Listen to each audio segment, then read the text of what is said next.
ওয়ালাইকুম স্যার। ওয়ালাইকুম আসসালাম। এই তো সবাই ভালো আছো? আলহামদুলিল্লাহ স্যার, আপনি কেমন আছেন? এই তো আছি ভালো। তো কি অবস্থা সবার? পড়াশোনা চলছে তো শীতের মধ্যে? শীত কি ঠান্ডা না এখন বেশি?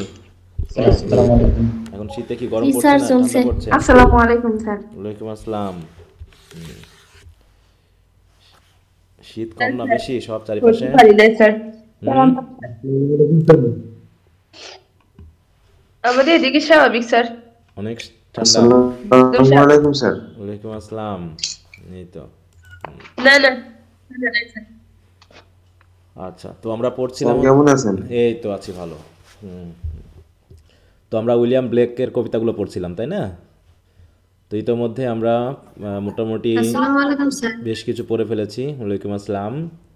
এখন আমাদের বাকি আছে মনে হয় আর দুইটা, তাই না? দুইটা তিনটা, হলি থার্সডে আর সাথে লন্ডন। হুম। লন্ডনটা হয়তো দুইটা আমাদের, বাকি আছে। হ্যাঁ লন্ডন হয়তো আমাদের ফার্স্ট ইয়ারে পড়া থাকতে পারে কি না রিডিং স্কিলসে। হুম। আচ্ছা, তো যাই হোক সমস্যা নেই, জি আমরা স্যার পড়বো। পড়ছিলাম। হ্যাঁ স্যার লন্ডন। আছে, রিডিং স্কিল আছে। ওটা আমরা পড়েছিলাম, তারপরে একবার পড়বো। তাহলে মোটামুটি আজকে আমরা শেষ করব, ঠিক আছে? তারপরে আরেকবার রিভিশনে যাবা, রিভিশনে গিয়ে ক্রিটিক্যাল অ্যাপ্রিসিয়েশনগুলো যদি কারো বুঝতে অসুবিধা হয় সবগুলো নিয়ে একসাথে একটা আলোচনা করতে হবে। দিয়ে পরীক্ষা এখন থেকে আমি যেটা হয়ে যাবে সেটার কোশ্চেন আনসারগুলো একটু দিয়ে দেওয়ার চেষ্টা করবো একবারে, হ্যাঁ? তো প্রথম থেকে তোমরা পড়ে শেষ করতে পারো। এই আচ্ছা, তো তোমাদের এদিকের পড়া কেমন চলছে? Political organisation and the political system of UK and USA চলছে এটা না বন্ধ রাখছো? জি স্যার না স্যার চলছে। না চলতেছে। স্যার চলছে। ওটাকে সাথে সাথে আগাবা, হ্যাঁ, এবং ভালো করে নোট করে পড়বা যাতে একটা ভালো রেজাল্ট করা যায়। ওকে, তাহলে আমরা চলে যাচ্ছি হলি থার্সডের এই কবিতাতে। আচ্ছা, প্রথমত হলি থার্সডে কি আমরা সেই সম্পর্কে একটু জেনে নিই, বুঝতে পেরেছো? গুড ফ্রাইডে নাম শুনেছো কোনোদিন? Good Friday? জি স্যার। জি স্যার। জি স্যার। জানো এটা কিসের জন্য হয় এই হলি থার্সডে? না গুড স্যার। ফ্রাইডেটা কি আসলে?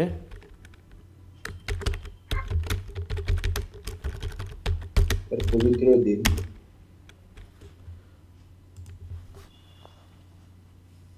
মূলত খ্রিস্টানদের জন্য।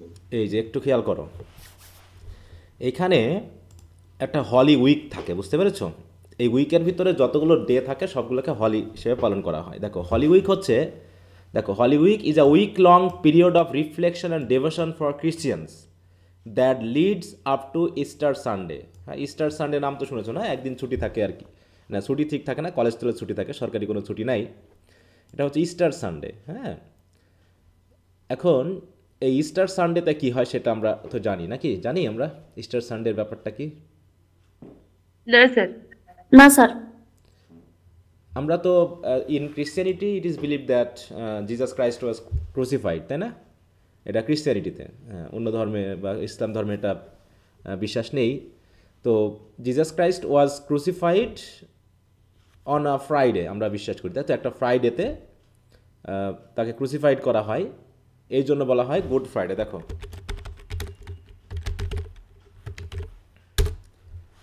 স্যার তাহলে গুড ফ্রাইডে কেন দিল? ব্যাড ফ্রাইডে হওয়ার কথা ছিল। কারণ এটাকে কেন বলা হয়, কারণ we think that Jesus Christ sacrificed himself at the cross for, হ্যাঁ, giving us salvation from the sin. হ্যাঁ, এইটা বিশ্বাস করে যে এই একটা দিনে, এই দিনটা, এই গুড মানে কিন্তু ভালো না, গুড মানে হচ্ছে পবিত্র, হলির মতো ব্যবহার করা হয়, ঠিক আছে? গুড মানে শুধু ভালো মনে করো না, মনে করো গুড ফ্রাইডে মানে হচ্ছে পবিত্র শুক্রবার, এইটা। তো সেই হিসাবে আমরা মনে করা হয় যে উনি এই দিনে, এই পবিত্র দিনে তিনি আমাদের জন্য মৃত্যুবরণ করেন, আমাদের স্যাক্রিফাইসড হন, তাই না?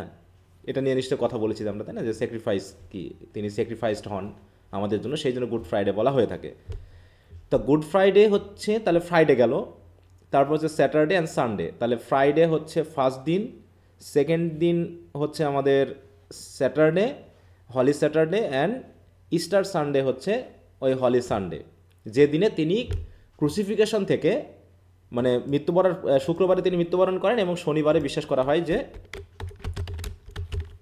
তিনি রিজারেক্টেড হন, ঠিক আছে তো, মানে তিনি পুনরুত্থান। হ্যাঁ তিনি পুনরুত্থান করেন, ঠিক আছে। দেখো যে what is the significance of Easter Sunday. Easter Sunday holds immense significance for Christian. It celebrate the core belief in the resurrection of Jesus Christ after his crucifixion and burial. তাহলে ভাবা হয় যে শুক্রবারে তিনি মৃত্যুবরণ করে, শুক্রবারে তাকে কবরস্থ করা হয় এবং তৃতীয় দিনে মানে হচ্ছে রবিবারে তিনি রিজারেক্টেড হন, মানে পুনরায় জীবন লাভ করেন, ঠিক আছে তো। এটা হচ্ছে ইস্টার সানডের ব্যাপারটা। কারণ ইস্টার উইং বলে আমরা একটা কবিতা পড়বো থার্ড ইয়ারে, এটার সাথে রিলেটেড আছে, এতটুকুই আমরা একটু জানি। তাহলে ইস্টার সানডে হলো তার রিজারেকশনের দিন, আর গুড ফ্রাইডে হলো তার কিসের দিন? গুড ফ্রাইডে হলো তার ক্রুসিফিকেশন এবং মৃত্যু দিন, তাই তো। ঠিক তার আগের দিন হচ্ছে, গুড ফ্রাইডের আগের দিন হচ্ছে হলি থার্সডে, ঠিক আছে। হলি থার্সডে, এই যে এই দিনটা, হ্যাঁ, পবিত্র বৃহস্পতিবার, এই দিনে কি করা হয়? এই দিনটা হচ্ছে holy Thursday is a commemoration of the last supper of Jesus Christ. Last supper বলে একটা ইয়া আছে, ইমেজ আছে লিওনার্দো দা ভিঞ্চির, কখনো দেখছো এটা? না স্যার। এই যে এরকম একটা ইমেজ, এই জিনিসটা,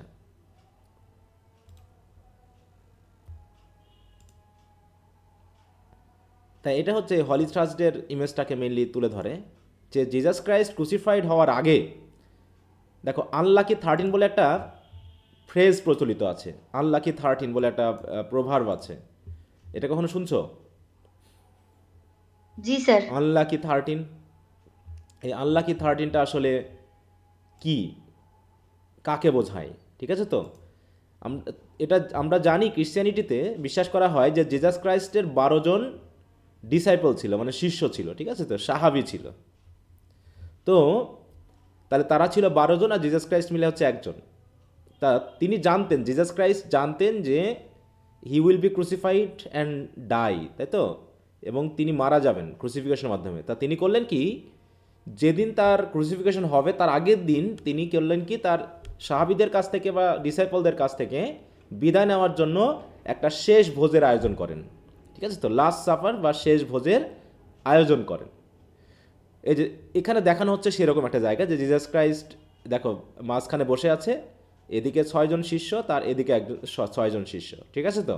এই তাহলে এর ভিতরে জুডা বলে একজন শিষ্য ছিল, ঠিক আছে, জিহুদা বা জুডা। সে মেনলি এই 12 জনের মধ্য থেকে, শিষ্যদের মধ্য থেকে সে একটু মানে কি বলবো, চিটিং করেছিল, যেটা বলা হয়, বুঝতে পারছো, মানে জিজাস ক্রাইস্টের সাথে প্রতারণা করে। প্রতারণাটা কি করে, এই মাধ্যমে যে তার নামে মিথ্যা খবর ছড়ানো হয় এবং জিজাস ক্রাইস্টকে ধরিয়ে দেওয়া হয়। ধরিয়ে দেওয়া মানে যে ওই সময়ে যে রাজা ছিল, সে রাজারা তাকে খুঁজতেছিল জিজাস ক্রাইস্টকে, হ্যাঁ। তো তিনি তার শিষ্যদের সাথে শেষবারের মতো মিলিত হওয়ার জন্য একটা গোপন জায়গাকে বাছাই করেন, দিয়ে তারপরে তিনি প্রকাশ করবেন নিজেকে। কিন্তু তাদের ভিতরেই একজন শিষ্য ছিল জুডা, যে আসলে খবরটা দিয়ে দেয়, তাদেরকে ধরিয়ে দেয় যে উনি এই জায়গায় আছেন। তিনি এমনভাবে এ করে, দেখো একটা কিস বলা হয়, যে তিনি গিয়ে ওই যারা সমাজের প্রধান ছিল, যারা ধরতে এসেছিল, তাদেরকে বলে যে আমি এমন একজন, আমি তাদেরকে ধরিয়ে দিব, কিভাবে চিহ্ন হিসাবে থাকবে, যে কাকে আমরা ধরবো, এই 12 জনের ভিতরে আমরা কিভাবে চিনব যে কে সেই জিজাস, কাকে ধরাবো। তখন সে বলে যে আমি যাকে কিস করব, হ্যাঁ, তাকেই মনে করবো যে সেই হচ্ছে জিজাস, তোমরা তাকে ধরে নিতে পারো, এরকম একটা বিষয় করতে। এইভাবে করে সে ভালোবাসা দেখিয়ে প্রত্যাখ্যান করে, মানে হচ্ছে তার সাথে প্রতারণা করে আর কি, হ্যাঁ। তো এই জন্য এই জায়গাতে এই 12 জনের ভিতরে এই আনলাকি 13টাকে, মানে এরা তো 12 জন, জিজাস ক্রাইস্ট মিলে কয়জন হয় বলো তো? জিজাস 13 জন, হ্যাঁ।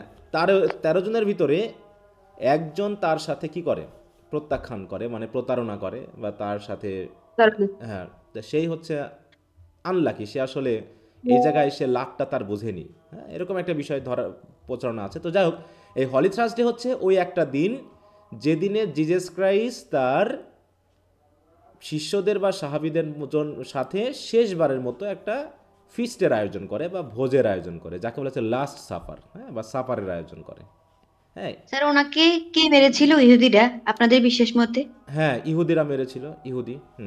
তিনি তো নিজেই ইহুদি ছিলেন, তাই না? হুম তিনি তো নিজেই ইহুদি ছিলেন, অতএব তার সমাজে তো ইহুদি সমাজই ছিল মেনলি, ইহুদি আর ওদিকে হচ্ছে প্যাগানিজম। এই তো যাই হোক, তাহলে লাস্ট সাপারের বিশেষত্বটা এইটুকুই, এটুকু মনে রাখলে হবে, এর চেয়ে বেশি জানার দরকার নেই আপাতত, ঠিক আছে? জি স্যার। হ্যাঁ লাস্ট সাপার, আর এই লাস্ট সাপারটা হয়েছিল কবে? এই হলি থার্সডেতে, ঠিক আছে? তো দেখো, তাই এখানে সেটাই বলা হচ্ছে যে হলি থার্সডে কী হয়েছিল দেখো, holy Thursday is the commemoration of the last supper of Jesus Christ when he establish the sacrament of holy communion prior to his arrest and crucifixion, মানে তার অ্যারেস্ট এবং ক্রুসিফিকেশনের প্রায়র মানে কি আগে, তাই তো? তিনি তার শিষ্যদের সাথে একটা মানে কি বলবো, একটা সঙ্গবদ্ধতা বা একটা ভোজের মিলে আয়োজন করা হয়। এটাকে কেন বলা হয় দেখো, why is Holy Thursday also called, এটা কেন বলা হয় দেখো এখানে। দেখো এই সপ্তাহটাকে হলি উইক বলা হয় মেনলি ইস্টার সানডের যে সানডে, ওই সানডের আগের যে সানডে থেকে, মানে সানডে তারপরে মানডে থেকে মেনলি উইকটা শুরু হয়। হ্যাঁ উইকটা শুরু হয় দিয়ে ওই মিলে হচ্ছে 7 দিন। দেখো পাম সানডে বলে একটা সানডে আছে, ঠিক আছে? পাম মানে এই দিনে তিনি লাস্টবারের মতো জেরুজালেমে প্রবেশ করেছিলেন এবং তাকে ওই সময়ের যারা তার মানে তাকে ফলো করতো তারা তাকে রাজা হিসাবে, হ্যাঁ রাজা হিসাবে গ্রিট করেছিল। এবং বিশেষ করে তৎকালীন সময়ে দেখা হচ্ছে ওই ইউরোপীয় মানে কি বলবো আরব কান্ট্রিতে মেনলি, যেহেতু ইসরায়েল ফিলিস্তিনি এগুলো তো কোন কোন ইয়ার মধ্যে বলো তো, এটা কোন মহাদেশের মধ্যে এবং কোন এলাকায় অবস্থিত? ইসরায়েল ফিলিস্তিনি না, ইউরোপ না, ইউরোপ কেন, মিডল ইস্টে। হ্যাঁ মিডল ইস্ট মানে হচ্ছে আরবীয় কান্ট্রি, তাই তো? আরব দেশ। এবং আরব দেশের মরুভূমির মধ্যে সবচেয়ে বেশি মানে কোন গাছটা বেশি হয়? খেজুর। হ্যাঁ খেজুর গাছ, তাই তো? হ্যাঁ খেজুর গাছ। হ্যাঁ তো এই খেজুর গাছ, তাই তো? জেরুজালেমে প্রবেশ করার সময় লোকেরা তাকে কি করেছিল? গ্রিট করেছিল পাম ব্রাঞ্চেস দিয়ে, মানে খেজুর গাছের পাতা দিয়ে তাকে মানে ইয়া করা, মানে ওই পাতা উড়িয়ে বা হচ্ছে পাতা রাস্তায় পেতে দিয়ে তাকে বিশেষ একটা অভ্যর্থনা জানিয়েছিল, গ্রিট করেছিল। এই জন্য ওই ওই বিশ্বাসে ওই দিনটাকে পালন করা হয় পাম সানডে হিসাবে, মানে খেজুর রবিবার হিসাবে, ঠিক আছে? তো মানে এরকমভাবে হলি থার্সডে, তাই তো? Holy Monday, holy Saturday, good Friday, Easter Sunday, ওই এক সপ্তাহে একটা উৎসব পালন করা হয় ক্রিশ্চিয়ানিটিতে। হ্যাঁ এইটা আচ্ছা। তারপরে এটা তো গেল। এখন আমরা যদি একটা ভিডিও দেখে আসতে পারতাম, আমি একটু দেখাই, হ্যাঁ যে হলি থার্সডে কীভাবে পালন করা হয়, বিশেষ করে ইতালি বা ইউরোপিয়ান কান্ট্রিগুলোতে। হ্যাঁ আমাদের দেশে ওইভাবে হয় না, যতটুকু গুরুত্ব দিয়ে ইউরোপ কান্ট্রিতে পালন করা হয়, আমরা একটু সেটা দেখি। হ্যাঁ স্যার একটা কথা বলবো। হ্যাঁ বলো। স্যার এই সানডেটা আপনি করেন না, পালন করেন না? হ্যাঁ কেন পালন করবো না কেন? স্যার ওই সানডে আর ব্ল্যাক ফ্রাইডে তো এক না, না স্যার? না না, ওটা আলাদা জিনিস, ওটা আলাদা জিনিস। না মিলে দেবে স্যার। হ্যাঁ এটা হচ্ছে ইস্টার সানডে, আলাদা জিনিস। হ্যাঁ দেখো এইটা তোমরা একটু দেখবা, একটু আমি মিউট করে রাখলাম। ইয়াটা কি দেখা যাচ্ছে? এটা হচ্ছে পোপ কিন্তু, হ্যাঁ জি স্যার দেখা যাচ্ছে। লিংকটা দিয়ে দিন তাহলে হবে। জাস্ট ইয়াটা একটু দেখো যে কতগুলো মানুষ আছে, কিভাবে ড্রেস পরিহিত আছে। এই যে আপনারা এরকম ড্রেস পরেন? না না না, ওটা ওই ওখানকার, এটা ভ্যাটিকান সিটির। হ্যাঁ এখানে দেখো ভ্যাটিকান সিটিতে ওরা এভাবে পালন করে। জাস্ট একটু পরে প্রশ্ন করো, জাস্ট দেখে নাও কি কি বিষয় এখানে দেখানো হচ্ছে। এই যে এখানে এই কাপগুলো একটু খেয়াল করবা, এই যে এটা একটু খেয়াল করবা, এইটা এই কাপটা একটু হলি, হ্যাঁ হলি গ্রেইল বা হলি কাপ এটা আর কি। হ্যাঁ এটা কি, এগুলো পরে সাহিত্যগুলোর সাথে আসবে।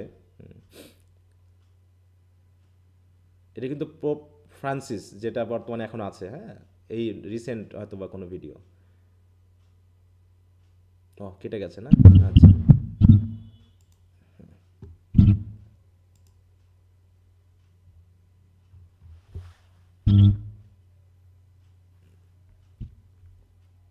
স্যার আর একটা প্রশ্ন করতে পারি? বলো। স্যার হচ্ছে আমরা আমাদের ধর্মের ছেলেরা যেমন লুঙ্গি পরে, হিন্দুরা হচ্ছে ধুতি পরে, আপনারা কি পরেন? যে যে আপনাদের দেশের পোশাকের কোনো যে দেশের যা পরার তাই পরে, আমরা লুঙ্গি পরি। সেটা তো ধর্মের না, হ্যাঁ, এটা তো ধর্ম, লুঙ্গিটা এটা তো তো কালচার, এটা কালচার, দেশীয় লুঙ্গি কালচার। তো কালচার, হ্যাঁ, এটা দেশীয় বাংলাদেশি কালচার। কালচার। পোশাকটা তো মেইনলি জিওগ্রাফিক্যাল হ্যাঁ, ওটার সাথে এটা রিলেটেড না।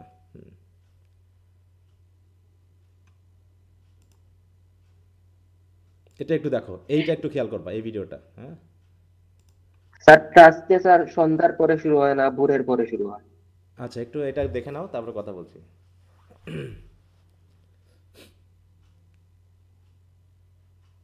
স্যার একটু সাউন্ড দেন। না, সাউন্ড দিলে এটা আবার রেকর্ডিং হয়ে গেলে পরে আবার করা যাবে না, ঠিক আছে? জাস্ট একটু এর কার্যক্রমগুলো একটু দেখে নাও।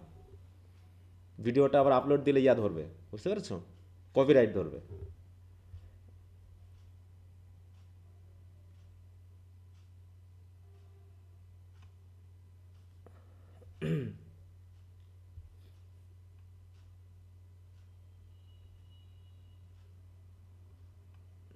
মানে কত রমরমা ভাবে বা বিষয়টাকে খুবই জাঁকজমক ভাবে তারা পালন করে। হ্যাঁ, বিশেষ করে ক্যাথলিসিজম এটা করে পালন করা হয়, ক্যাথলিক ধর্মে। ক্যাথলিক প্রোটেস্ট্যান্ট কি সেটা আমরা হিস্ট্রিতে জানবো আর কি।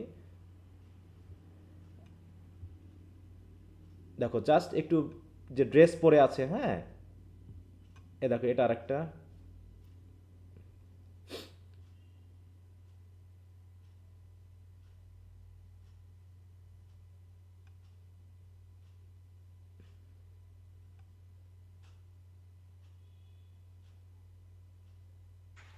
এই ড্রেসটা সব থেকে সুন্দর। কোন ড্রেসটা? আমিও আমিও স্যার মনে মনে বলতেছিলাম যে এই ড্রেসটা সব থেকে সুন্দর। এটা ইউনিক, এই যে মাত্র দেখাইলো এটা।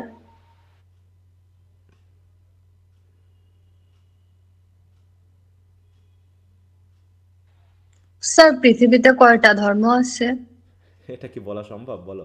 হ্যাঁ, এটা একটু কনফিউশন, এটা অনেক বড়। প্রচুর ধর্ম আছে, তার ভিতরে 4-5টা ধর্মটাকে প্রধান মানে ধর্ম হিসেবে দেখা হয়, যে কারণে এই বিশ্বাসী বেশি। তাছাড়া প্রচুর ধর্ম আছে না।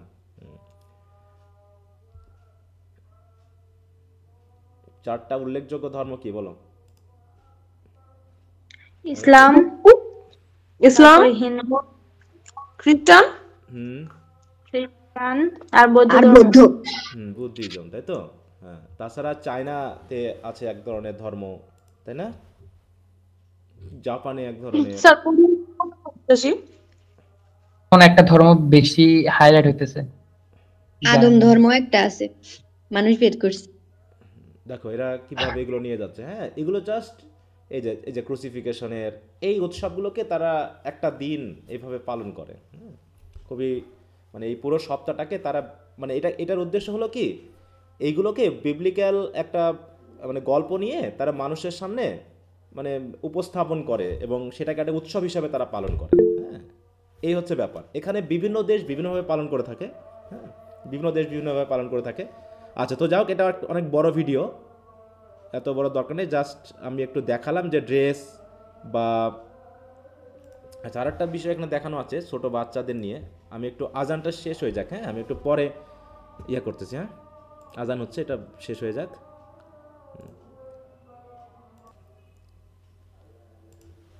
ওকে, শুনতে পাচ্ছ সবাই?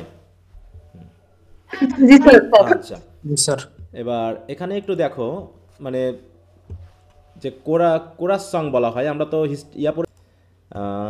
আর কি দেখাতে হবে, এই তো মোটামুটি এইগুলোই। হ্যাঁ, হলি থার্সডে তাহলে হচ্ছে কি, এটা একটা religious day for Christianity, and on this day the last suffer, হ্যাঁ, জিসাস ক্রাইস্ট সেলিব্রেটেড, বুঝতে পারছো, বা arranged a last suffer with his disciples. এটাকে মোটামুটি কমেন্ট করার জন্য এটাকে পালন করা হয়। আচ্ছা, তো এই হলি থার্সডেকে দুইটা বিষয়ের সাথে অ্যাড করা হবে, দুটা বিষয়ের সাথে দেখানো হবে। একটা হচ্ছে ইনোসেন্স আর একটা হবে এক্সপেরিয়েন্স, বুঝতে পারছো? ইনোসেন্স অ্যান্ড এক্সপেরিয়েন্স এইটা হিসাবে দেখানো হবে। দেখো এবার একটা প্রশ্ন এসেছে পোয়েট্রিতে, রোমান্টিক পোয়েট্রিতে, যে who are the flowers of London, এইটা ব্রিফ কোশ্চেন এসেছে, তাই না? Who are the flowers of London, দেখছো কি না প্রশ্নটা? জি স্যার, 1 নম্বরে আছে, 1 নম্বর কোশ্চেনটাই। হ্যাঁ, একদম 1 নম্বর কোশ্চেনে। এই কবিতাটা পড়ার পর তোমরা আনসারটা বলবা যে কারা হতে পারে। এই যে দেখো প্রথম কোশ্চেনটা, who are the flowers of London town. London টাউনের ফ্লাওয়ার্স কারা? চিলড্রেন। হ্যাঁ, তো এখানে দেখো তাহলে যতটুকু বললাম এটুকু একটু খেয়াল করবা। বলছে it was on a holy Thursday their innocent faces clean. তাহলে ছোট বাচ্চারা, তাই তো, innocent faces clean, the children walking two and two in red and blue and green. তাহলে কয় ধরনের ড্রেস পরে? In red, blue and green. The children walking two and two মানে কি, কয়জন করে হাঁটতেছে, কয়জন করে যাচ্ছে? দুইজন করে, তাই না? হ্যাঁ, বিশেষ তাহলে হলি থার্সডে উদযাপনের দিন শিশুরা দুইজন দুইজন করে হাঁটছে এবং তারা বিভিন্ন কালারের ড্রেস পরিহিত এবং তাদের ফেসটা কেমন? দে আর ইনোসেন্ট ফেসেস ক্লিন, তাই না? পরিষ্কার ফেস। ধর্মীয় উৎসবের দিনে সবাই মোটামুটি পবিত্র থাকে, নিজেকে পবিত্র করে, পরিষ্কার পরিচ্ছন্ন করে। এরকমভাবে বাচ্চারাও বিভিন্ন ড্রেস পরে, বিভিন্ন কালার ড্রেস পরে দুইজন দুইজন করে হেঁটে যাচ্ছে। কোন দিকে যাচ্ছে সেটা দেখি কোন দিকে যাচ্ছে। অন্যদিকে গ্রে হেডেড, দেখো, beadles walked before with wands as white as snow. ওই যে আমরা কিছু দেখলাম না, একজন একটা লাঠি নিয়ে হাঁটছে। বিডলস মানে বুঝো তো, একজন চার্চের প্রধান, মানে ওই এটা একটা শোভাযাত্রার মতো হয়, যেহেতু রাস্তায় হাঁটা হয়, তাই না? মানে শোভাযাত্রা যেমনভাবে করা হয় এই দিনগুলোতে স্মরণ করে একটা শোভাযাত্রা আয়োজন করা হয়, যেখানে একজন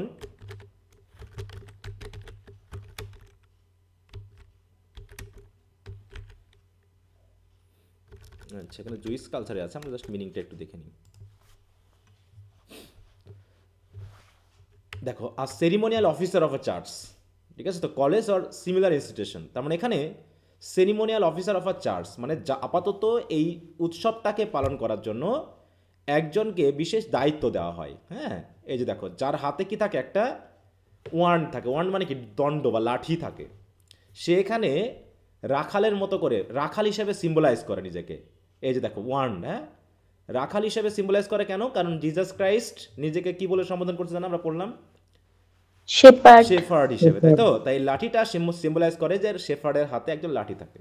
আর জিসাস ক্রাইস্ট তিনি হচ্ছে একজন শেফার্ড, তিনি এই মানুষদেরকে সঠিক পথে পরিচালনা করার জন্য এসেছিলেন। তো সেইটাকে সিম্বলাইজ করে একজনকে বিডল হিসেবে দায়িত্ব দেওয়া হয়, ঠিক আছে তো? তার হাতে থাকে একটা লাঠি এবং সে বিভিন্ন উৎসব অনুসারে বিভিন্ন ধরনের ড্রেস পরিহিত থাকে। এখানে আমরা কোন ড্রেসের কথা বলছি? বলছে গ্রে হেডেড বিডলস। গ্রে হেডেড মানে কি, মানে বয়স হয়ে গেছে, তার চুল পেকে গেছে। Walked before with wand, wand মানে কি, একটা লাঠি হাতে। হ্যাঁ, অ্যাজ হোয়াইট অ্যাজ স্নো, স্নোর মতো হোয়াইট একটা বিডল হাতে সে কী করছে? হাঁটছে সবার সামনে। আর বাচ্চাগুলো তার কি করতেছে? পিছন পিছন যাচ্ছে, তাই না? দুইজন দুইজন করে তার পিছনে পিছনে যাচ্ছে, কারণ সে হচ্ছে লিড করতেছে। দেখো, till into the high dome of Paul's they like. দেখো, তাহলে তারা হেঁটে গেল কতদূর পর্যন্ত? Till into the high dome of Paul's. Paul's মানে কি? পলস মানে বুঝো, এটা চার্চের নাম।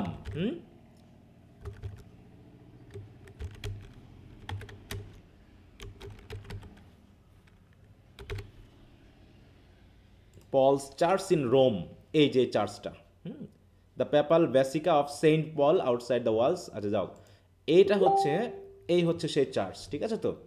তাহলে এই রাস্তা দিয়ে মনে করো তারা হেঁটে হেঁটে কি করেছে? ওই চার্চের ভিতরে, বলছে টিল বলা আছে মানে কি, তারা এই পর্যন্ত হেঁটে গেল যতক্ষণ না পর্যন্ত ওই চার্চের ভিতরে প্রবেশ করলো। এটা হচ্ছে হাইডুম। হাইডুম কেন বলা হচ্ছে? কারণ এর উপরে কি রয়েছে? এই যে দেখো, এখানে হাইডুম বলতে বিশেষ করে বোঝায় যে ক্যাথলিক ধর্মের সারা বিশ্বে যত চার্চ আছে তার হচ্ছে প্রধান চার্চ হচ্ছে এইটা। কথা বুঝতে পেরেছ? এটা রোমে অবস্থিত। কারণ ভ্যাটিকান সিটি বলে একটা কান্ট্রি আছে, তাই না? পৃথিবীর মধ্যে সবচেয়ে ছোট দেশ, তাই তো? এবং এটার প্রধান কে জানো তো? এর প্রধান, এই দেশের প্রধান কে? এটা হচ্ছে ধর্মীয় প্রধান। এখানে কোনো প্রশাসনিক ওইরকম ভাবে প্রধানমন্ত্রী এরকম থাকে না। পোপ হচ্ছে এর প্রধান। আর সারা বিশ্বে যত ক্যাথলিক ধর্মের অনুসারী আছে তাদের কেন্দ্র হলো এই ভ্যাটিকান সিটি, এই রোমে। বুঝতে পেরেছ? তো এখানে এই চার্চটা হচ্ছে এই সারা বিশ্বের একটা কেন্দ্র। তো সেই হিসাবে মনে করো যে এখানে যেটা বলতেছি সেটাও হলো একটা পলস চার্চ, কিন্তু এটা হচ্ছে আবার ইংল্যান্ডে অবস্থিত।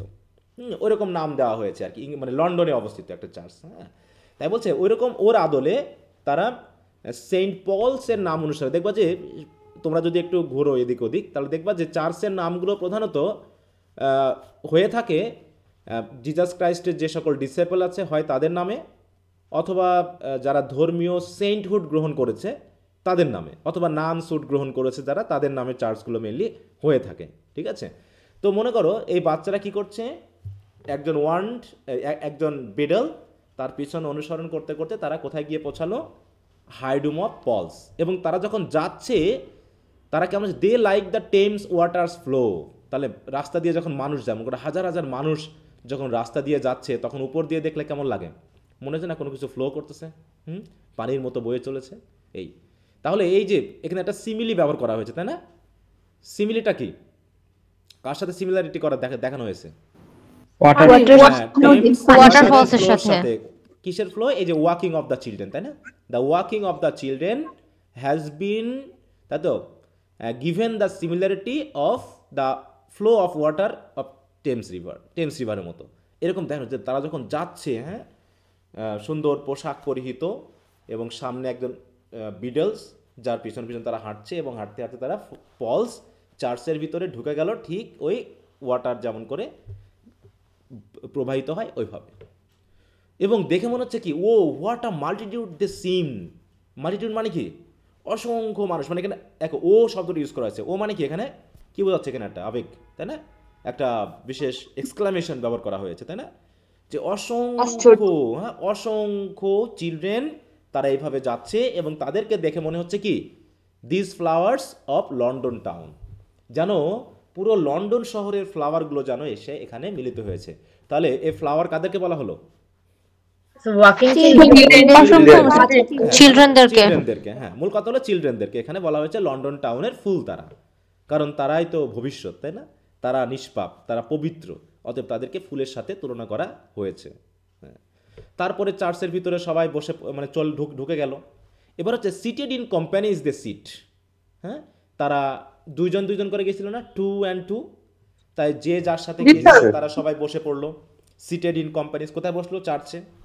With radiance all their on, এবং সবাই যখন সেখানে বসেছে তাদের ভিতরে এক ধরনের যেন একটা ঔজ্জ্বল্যতা, মানে এক ধরনের পবিত্রতা বা ইনোসেন্স যেন চারিদিকে কি হচ্ছে, মানে বিচ্ছুরিত হচ্ছে। রেডিয়েন্স মানে কি জানো তো? আলো। হ্যাঁ, রেডিয়েন্স মানে কি? আলোক ছটা, না? জি স্যার। হ্যাঁ, মনে করো অনেক সময় দেখবা এই যে এরকম এক ধরনের আলো বা আভা, হ্যাঁ, এটাকে রেডিয়েন্স বলা হয়। তারা তাদের যে নিষ্পাপ ভাব এবং তাদের যে পরিষ্কার পরিচ্ছন্ন, তাদের যে ড্রেস আপ, সব কিছু মিলে এক ধরনের ওই সূর্যের মতো যেন একটা গ্লো তাদের ভিতর থেকে বেরিয়ে আসছে। মানে কবি এখানে বোঝাতে যাচ্ছে এক ধরনের পবিত্রতা, এক ধরনের নিষ্পাপ বোধ, এইটাকে। এখানে কি আমরা কোনো খারাপ ইঙ্গিত পেয়েছি এই জায়গায়? খারাপ ইঙ্গিত পাই না। তার বলছে তাহলে তারা বসলো কিভাবে? তাদের কোম্পানি, না? Seated in companies they sit with radiance all their own, তাদের নিজস্ব, হ্যাঁ, রেডিয়েন্সে তারা যেন সবাই বসে পড়লো চার্চের ভিতরে। দ্য হাম অফ মাল্টিটিউডস ওয়ার দেয়ার। হাম মানে কি বুঝো তো? এক ধরনের গুঞ্জন। কারণ কি, মনে করো এখানে গুঞ্জনটা কেন হচ্ছে আমরা পরের লাইনে পাচ্ছি, দেখো, hum of multitude was there but multitudes of lamps. হ্যাঁ, তাহলে অসংখ্য চিলড্রেন যখন চার্চের ভিতরে বসবে, একটা ক্লাসের ভিতরে ধরো প্রায় 400-500 জন মনে করো একটা ক্লাসে বা একটা হলে ঢুকছে, এক ধরনের সাউন্ড হবে না সবাই যদি কথা বলে? বলো। জি স্যার। এক ধরনের গুঞ্জন বা এক ধরনের হামিং সাউন্ড কিন্তু হবে। তাই বলতেছে যেহেতু চার্চের ভিতরে এত মানুষ, এত চিলড্রেন বা এত সংখ্যায় মানুষ জড়ো হয়েছে, এক ধরনের হামিং সাউন্ড যেন সেখানে ছিল। বাট এগুলোকে দেখে আর মনে হচ্ছে যেন কি মাল্টিটিউড অফ ল্যাম্প, নাকি এখানে কিন্তু ল্যাম্প আনা হয়েছে, যেন বাচ্চাগুলোকে দেখে মনে হচ্ছে কি পবিত্র এবং নিষ্পাপ ভেড়ার মতো, না? সবাই যেন এসে এখানে বসেছে। তা ল্যাম্প কিসের প্রতীক যেন? ইনোসেন্সের প্রতীক, তাই না? এই জন্য দেখো ল্যাম্প কথাটা কিন্তু আমরা ইনোসেন্সে পাচ্ছি, বারবারই পাচ্ছি। এবং thousands of little boys and girls raising their innocent hands, মানে কি ওই যে কোরাস গান হচ্ছে, হামিং সাউন্ড হচ্ছে, সবাই যেন ইনোসেন্ট হাত তুলে, বাচ্চাগুলো যেন হাজার হাজার ছেলে বা মেয়ে হাত তুলে তারা কি করছে, ওই যে এক ধরনের সঙ্গীত বা হিম সং তারা গাচ্ছে, আর সেটার হামিং সাউন্ড যেন পুরো চার্চে ধ্বনিত হচ্ছে। ঠিক আছে, এবং বলা হচ্ছে now like a mighty wind the raise to heaven the voice of song. কখনো তারা কিছু আছে না, গানের কোনো একটা জায়গা থাকে যেখানে খুব জোরে গাইতে হয়, এরকম হয় না অনেক সময়? যে খুব জোরে গাইতে হয়, জি স্যার। হ্যাঁ, গলা ছেড়ে গাইতে হয়। তো সেটাকে কবির কাছে মনে হচ্ছে যেন মাইটি উইন্ড, হ্যাঁ, যেন একটা শক্তিশালী বাতাস যেন বেরিয়ে আসতেছে তার গলা থেকে, হ্যাঁ, এবং সে বাতাসটা যেন কোন দিকে প্রবাহিত হচ্ছে, দ্য রেইজ টু হেভেন, যেন একদম স্বর্গের দিকে। কারণ কি, এই যে দ্য ভয়েস অফ সং, হ্যাঁ, তাহলে তারা যে গানটা করছে এই গানের মাঝে মাঝে এমনভাবে তারা মানে মানে উচ্চ স্বর দিয়ে গাচ্ছে যেন এক ধরনের শক্তিশালী উইন্ড, বাতাস যেন তারা হেভেনের দিকে পাঠিয়ে দিচ্ছে। মানে তাদের প্রশংসাটা, তাদের প্রার্থনা, তাদের কথা যেন এই সঙ্গীতের মাধ্যম দিয়ে তারা হেভেনের দিকে রেইজ করছে, মানে গডের প্রশংসা করছে বা গডের কাছে প্রার্থনা করছে, এরকম একটা বিষয়। Or like harmonious thundering the seeds of haven, হ্যাঁ, এবং অনেকটা মাঝে মাঝে মনে হচ্ছে কি জানো, হেভেন থেকে আসা এক ধরনের হারমোনিয়াস থান্ডারিং যেন তারা প্রবাহিত করছে। কখনো বলছে তাহলে কি সঙ্গীতটাকে কবির কাছে মনে হচ্ছে কি এক ধরনের মাইটি উইন্ড বা এক ধরনের থান্ডার। মানে কি থান্ডার মানে কি? বজ্রপাত। বজ্রপাত।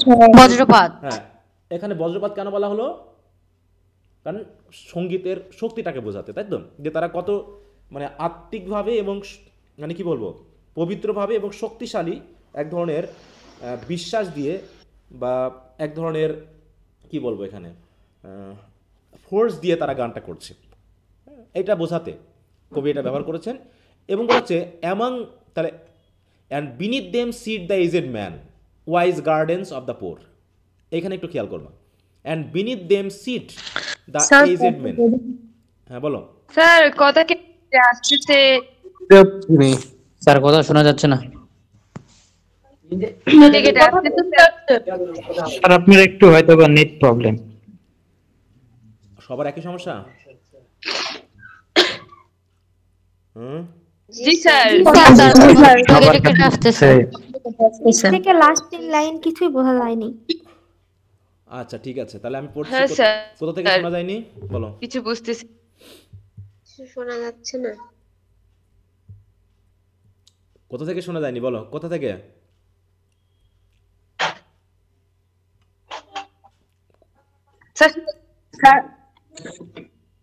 হ্যাঁ, কোন জায়গা থেকে সমস্যা? হ্যাঁ আচ্ছা বলছি। তা বলছে or like harmonious thundering the seats of heaven among, হ্যাঁ, মানে সিটস অফ হেভেন অ্যামং মানে কি তারা যেন এরকমটা ব্যাপারটা কি, কথা শুনতে পাচ্ছ তো সবাই নাকি? জি স্যার, শুনতে পাচ্ছি। আচ্ছা, তাহলে মনে করে এরকম ব্যাপারটা বোঝাচ্ছে যে the among the seats of heaven, মানে ওয়ার্ডগুলো একটু চেঞ্জ করা হয়েছে এদিক ওদিক। তাহলে among the seats of heaven মানে কি? Among the seats of heaven মানে এটা কি? মানে মনে করা হচ্ছে এমন একটা বিষয় যে হয়তো হেভেনে, তাই তো, কি হচ্ছে, গড সবাই বসে আছে, আর এখান থেকে হ্যাঁ এই শিশুরা গলা ছেড়ে এমনভাবে গান করছে যেন তারা স্বর্গে একটা থান্ডারিং পাঠাচ্ছে, হ্যাঁ, যে সৃষ্টিকর্তাকে যেন একটা কি করছে, এনকারেজ করছে বা বাধ্য করতেছে আমাদের প্রার্থনা শুনতে বা তার প্রশংসাকে তার কাছে পৌঁছে দিতে। মানে থান্ডারিং এখানে একটা শক্তি হিসেবে কাজ করছে, তাদের গানের শক্তি এতটুকু, হ্যাঁ, তারা গডের কাছে তাদের প্রশংসা, তাদের দাবি, তাদের প্রার্থনা যেন পৌঁছে যায়, এরকম একটা ভাবে তারা গান করছে। ঠিক আছে তো, কারা গান করছে? লিটল বয়েজ অ্যান্ড গার্লস, তাই তো। এবার বলছে আর এই যে বাচ্চারা যে গান করছে সেখানে ওর নিচে আবার beneath them sit the aged man, এবং সেখানে আবার বসে আছে কিছু বয়স্ক মানুষ, তাই না? মানে কি তাদের থেকে বড় যারা, তাদেরকে কি বলা হচ্ছে? ওয়াইজ গার্ডিয়ানস অফ দ্য পোর। যাদেরকে কি বলা হচ্ছে? ওয়াইজ গার্ডিয়ান অফ দ্য পোর। কাদেরকে বলা হচ্ছে? এই যে এজেড ম্যান। স্যার বোঝা যাচ্ছে না। ওহো স্যার আপনার কথা স্টার আসছে। স্যার স্ক্রিনটা কথা কেটে কেটে আসছে, বোঝা যাচ্ছে না। আচ্ছা একজন বলো, হ্যাঁ তাহলে হবে। স্যার কথা কেটে কেটে আসছে, বোঝা যাচ্ছে না। আচ্ছা তাহলে হ্যাঁ স্ক্রিনও দেখা যাচ্ছিল না। তাহলে কি ঠান্ডায় নেটওয়ার্ক জমে গেল নাকি অবস্থা? হ্যাঁ নেটের সমস্যা তাহলে। আচ্ছা এখন বোঝা যাচ্ছে? শোনা যাচ্ছে না স্যার, স্যার আপনার কথা স্যার কয়েক সেকেন্ড ক্লিয়ার বোঝা যাচ্ছে, তারপর আবার মানে পূর্বের সমস্যায় আবার হচ্ছে এরকম। আচ্ছা তাহলে জি স্যার তাই হচ্ছে। এখন শোনা যাচ্ছে? স্যার নেটওয়ার্কে একটু সমস্যা। আমার মনে এদিকে তাহলে সমস্যা, যদি সবার সমস্যা হচ্ছে তাহলে তো প্রবলেম। বিকেলে মানে একটু সমস্যা মাঝে মাঝে হইবে ঠান্ডার ভিতর। আচ্ছা, যদি সমস্যা হয় তাহলে তো কিছু করার নেই গো। আমেনা তো শুধু শুনতেছে। হ্যাঁ, তাহলে তো বিপদ। স্যার এখন আবার শোনা যাচ্ছে, আপনি যখন এখন ঠিক আছে স্যার, এখন একদম ক্লিয়ার শোনা যাচ্ছে। আচ্ছা, এটা হয়তো নেটওয়ার্ক আপ ডাউন করতেছে এরকম। স্যার একটু আরেকটু আগে থেকে পড়া শোনা যাচ্ছে না, মানে হ্যাঁ, আমি শুনতেছি যে সবার কাছেই শোনা যাচ্ছে। স্ক্রিন বারবার চেঞ্জ। ওই স্ক্রিনটা যখন চেঞ্জ করছি তখন বুঝতে পারছো না, তাই তো? হ্যাঁ, কিছুদিন পর আচ্ছা, তাহলে এখন কি করবো বলো? ক্লাসটা অফ রাখবো? কিছু তো করার নেই, কারণ নেটের সমস্যা তো আর সমাধান করার জায়গা নেই গো। স্যার কন্টিনিউ করেন, সমস্যা নেই স্যার, কন্টিনিউ করেন, সমস্যা নাই স্যার। আর একটু সময় দেন স্যার, এখন কন্টিনিউ করেন স্যার। স্যার, আপনি এখনই কন্টিনিউ করেন, আমরা তো এমন না যে কিছুই বুঝতেছি না, কিছু কিছু বুঝতেছি স্যার। হ্যাঁ, না এখন আরে তোমরা তো লাইটটা কাটি দিয়ে আরেকবার ভাই একটু ওয়েট করো। হ্যাঁ, একটু অপেক্ষা করো, 2-1 মিনিট ক্লিয়ার হয়ে যাবে। ওই নেটওয়ার্ক আপ ডাউন হলে এরকমটা হচ্ছে মাঝে মাঝে। হ্যাঁ, এখন সব দিনে তো আর একই রকম না, নেটওয়ার্কে তো সমস্যা থাকতেই পারে। যদি খুবই সমস্যা হয় তাহলে ক্লাসটা রেখে দেওয়াই ভালো হবে, কারণ অযথা শুধুমাত্র টেনে নিয়ে গিয়ে তো লাভ হবে না, ঠিক আছে? হ্যাঁ, আচ্ছা, তোমরা এক কাজ করো যে স্যার আমার মনে হয় লাইটটা কেটে দিয়ে আরেকবার বলো। আচ্ছা, একজন বলো। হ্যাঁ, আতিক বলো। স্যার, এখন ঠিক আছে স্যার আমার মনে হয় লাইটটা কেটে দিয়ে আরেকবার লিংক দেন, ঢোকে তারপর দেখি কি অবস্থা। আচ্ছা, ঠিক আছে, আমি তাই করি। নেটওয়ার্কের সমস্যা যদি শুনতে পাও, এটা দেখো এখন শুনতে পাচ্ছ কিনা বা কোনো সমস্যা হচ্ছে কিনা। হ্যাঁ, এখন ঠিক আছে স্যার। এখন ঠিক আছে। আচ্ছা, জি স্যার, এখন ঠিক আছে। স্ক্রিনটা দেখা যাচ্ছে? এখন ঠিক আছে। স্ক্রিনটা দেখা যাচ্ছে এবার? জি স্যার। দেখা যাচ্ছে। আচ্ছা, তারপরে যদি সমস্যা হয় বলবো, আমি আজকে দরকারে ক্লাস রাখবো, কারণ এভাবে তো কষ্ট করে রাখা করা যাবে না বুঝতে পারলে। হ্যাঁ, যাও, তাই বলতেছে শেষের দিকে এসে আমরা বিপদে পড়ে গেছি। হ্যাঁ, আর একটা লাইন আছে। হ্যাঁ, তাই বলছে দেখো, একটু মিউট রাখো। হ্যাঁ, beneath them sit the aged man, wise guardians of the poor। তাহলে যেখানে বাচ্চারা বসে গান করছে ঠিক তার পাশে বলা যায়, হ্যাঁ, বা তার সামনে বসে আছে বয়স্ক মানুষেরা। হ্যাঁ, মানে তাদের থেকে বয়সে বড়, মানে যারা হচ্ছে ওই সমাজের বা ওই চার্চের প্রধান, ঠিক আছে? তো যাদেরকে বলা হচ্ছে ওয়াইজ গার্ডিয়ান অফ দ্য পোর, যারা এই যে এই চার্চের রিলেটেড যে মানুষগুলো আছে তাদেরকে তারা কি করে? গাইড করে। বিশেষ করে এখানে পোর বলতে শুধু আমরা অর্থনৈতিক দারিদ্রতাকেই বুঝবো না, সম্পদের দারিদ্রতাকেই বুঝবো না, আমরা আত্মিক দারিদ্রতাকেও বুঝতে পারি, ঠিক আছে? যে আত্মায় যারা দুর্বল, বিশেষ করে ধর্মকর্মে যারা দুর্বল, তাদেরকে ধর্মীয় কর্মে লিড দেওয়ার জন্য এখানে বসে আছে কিছু এজেড ম্যান, ঠিক আছে? হ্যাঁ, এরকম একটা বিষয়। এবং দেখো, কবিতাটার একটু কাটা কাটা ভাব আছে, শেষের দিকে একটু ছেঁড়া ছেঁড়া ভাব আর কি। বলছে then cherish pity lest you drive an angel from your door. দেখো, হঠাৎ করে এই লাইনটা চলে আসলো, লাইনটা কি ঠিক আছে? কি মনে হয়?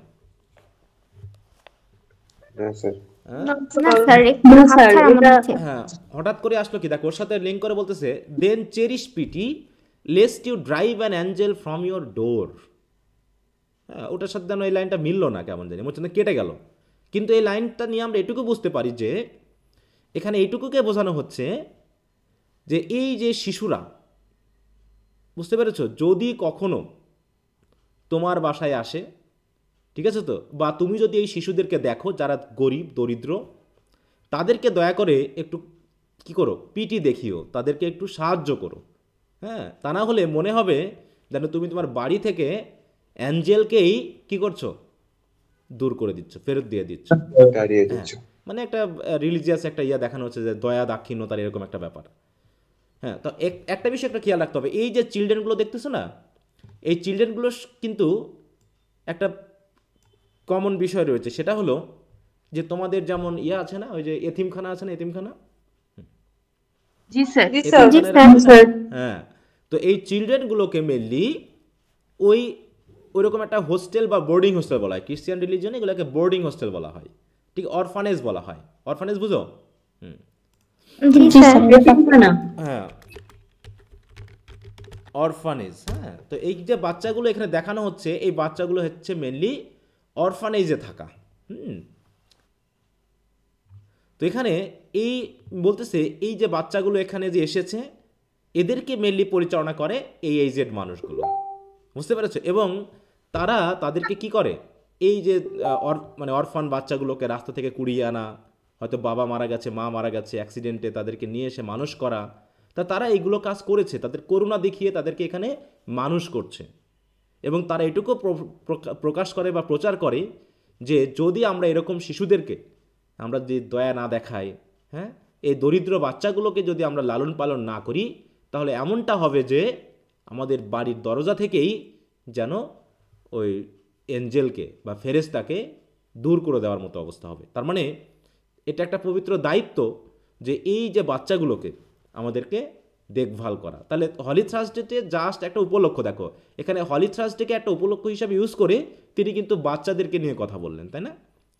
ঠিক অনেকটা ওই চিমনি সুইপারের মতো, যে অনেক বাচ্চা এরকম আছে যারা গরিব, যারা দরিদ্র, যাদেরকে এরকম অরফানেজে রেখে লালন পালন করা হয়, এবং এদেরকে দেখভালের জন্য অনেক মানুষও রয়েছে একটা চার্চের অধীনে। হ্যাঁ, দেখবা যে পৃথিবীর বিভিন্ন প্রান্তে প্রত্যেকটা চার্চের অধীনে 3টা জিনিস থাকে, বুঝতে পেরেছ? বিশেষ করে 3টা জিনিস থাকে, একটা হচ্ছে স্কুল, একটা হচ্ছে হসপিটাল, আরটা হচ্ছে অরফানেজ। এই 3টা জিনিস কিন্তু একটা চার্চের অধীনে মেনলি থাকে। তোমরা বিশেষ করে বাংলাদেশে এরকম অনেক ছিল, প্রায় 34-35টা জায়গাতে এরকম অরফানেজ সিস্টেম আছে, ঠিক আছে? তুমি দিনাজপুরে বলো, তারপরে হচ্ছে তুমি কুষ্টিয়াতে বলো, তুমি মেহেরপুরে বলো, তুমি ঢাকাতে বলো, প্রত্যেকটার সাথে এই 3টা জিনিস আছে। এখন অবশ্য হোস্টেলগুলো অনেকটা বন্ধ হয়ে গেছে, কারণ এখন সেই রকম অরফানেজ বা ইয়াটা অনেকটা দেখা যায় না। এখন চার্চের অধীনে একটা বললাম কি, একটা চার্চ থাকবে, সেই চার্চের অধীনে 3টা জিনিস থাকে, একটা স্কুল, একটা হচ্ছে হসপিটাল বা ক্লিনিক, আর একটা থাকে হচ্ছে অরফানেজ, ঠিক আছে? এই 3টা জিনিস থাকে। তো এরকম তারা মনে করে, চার্চে মনে করা হয় যে ছোট বাচ্চাদেরকে লালন পালন করা, তাদেরকে দেখভাল করা তাদের একটা পবিত্র দায়িত্ব। যদি এদেরকে আমরা ভালো না বাসি, এদেরকে যদি আমরা দয়া না দেখাই, এদেরকে যদি আমরা লালন পালন না করি, তাহলে আসলে ধর্মের বরখেলাপ করা হয়। মানে যে এক একটা চিলড্রেন যেন এক একটা অ্যাঞ্জেলের মতো, ঠিক আছে? তো এক একটা অ্যাঞ্জেলের মতো তারা যেন স্বর্গ থেকে পৃথিবীতে এসেছে আমাদের দ্বারে। অতএব তাদেরকে যদি আমরা মানুষ না করি, দেখভাল না করি, ভালো না বাসি, তাহলে আলটিমেটলি আসলে অ্যাঞ্জেলকেই দরজা থেকে তাড়িয়ে দেওয়ার মতো। তাহলে এটা হচ্ছে মোরাল অফ দ্য লেসন। হ্যাঁ, মানে এই কবিতার মোরাল হচ্ছে কি এইটা। কি কথা বুঝতে পেরেছো? কি বলতে চাইলো এখানে? জি স্যার। হ্যাঁ, দেখো এখন তোমরা একটু ডেভেলপমেন্ট অফ থটটা একটু পড়ে নাও দেখি। হ্যাঁ,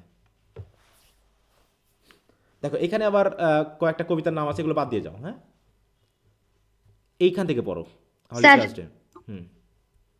কারণ এই কবিতাটা পড়া হয়নি, অথবা এখান থেকে বুঝবা না। এইখানে হলি থার্সডে থেকে পড়ো।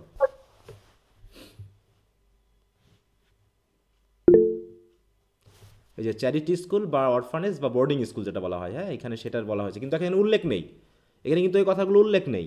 আছে এই কবিতাটা পড়ে কি আমরা বোর্ডিং স্কুল বা চ্যারিটি স্কুল না বাচ্চাগুলো বাড়ির থেকে আসছে আমরা বুঝবো কিছু? না স্যার, বুঝবো না। কিন্তু ওই যে শেষের লাইনে মেনলি এই কথাটা, এটা ইন্ডিকেশন দেওয়া হয়েছে মাত্র শেষের লাইনে, প্রথম পড়ে কিন্তু আমরা বুঝবো না।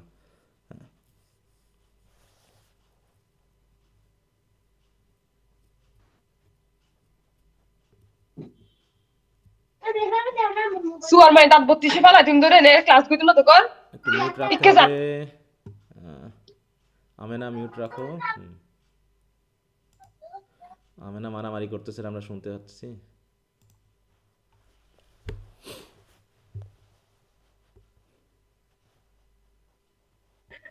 তুই ক্লাস করতেছিস যে এখানে বিরক্ত করতেছে যে।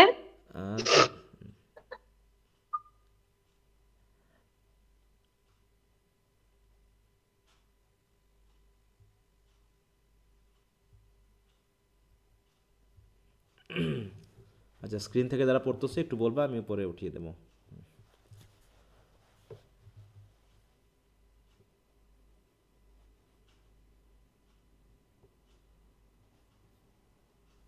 এই কবিতাটা বুঝতে হলে আমাদেরকে ইনোসেন্স তো পড়লাম আমরা, এক্সপেরিয়েন্সের এটা পড়ার পরে তারপরে পড়লে আর একটু বুঝতে সুবিধা হবে যে দুটার মধ্যে আসলে পার্থক্যটা কি।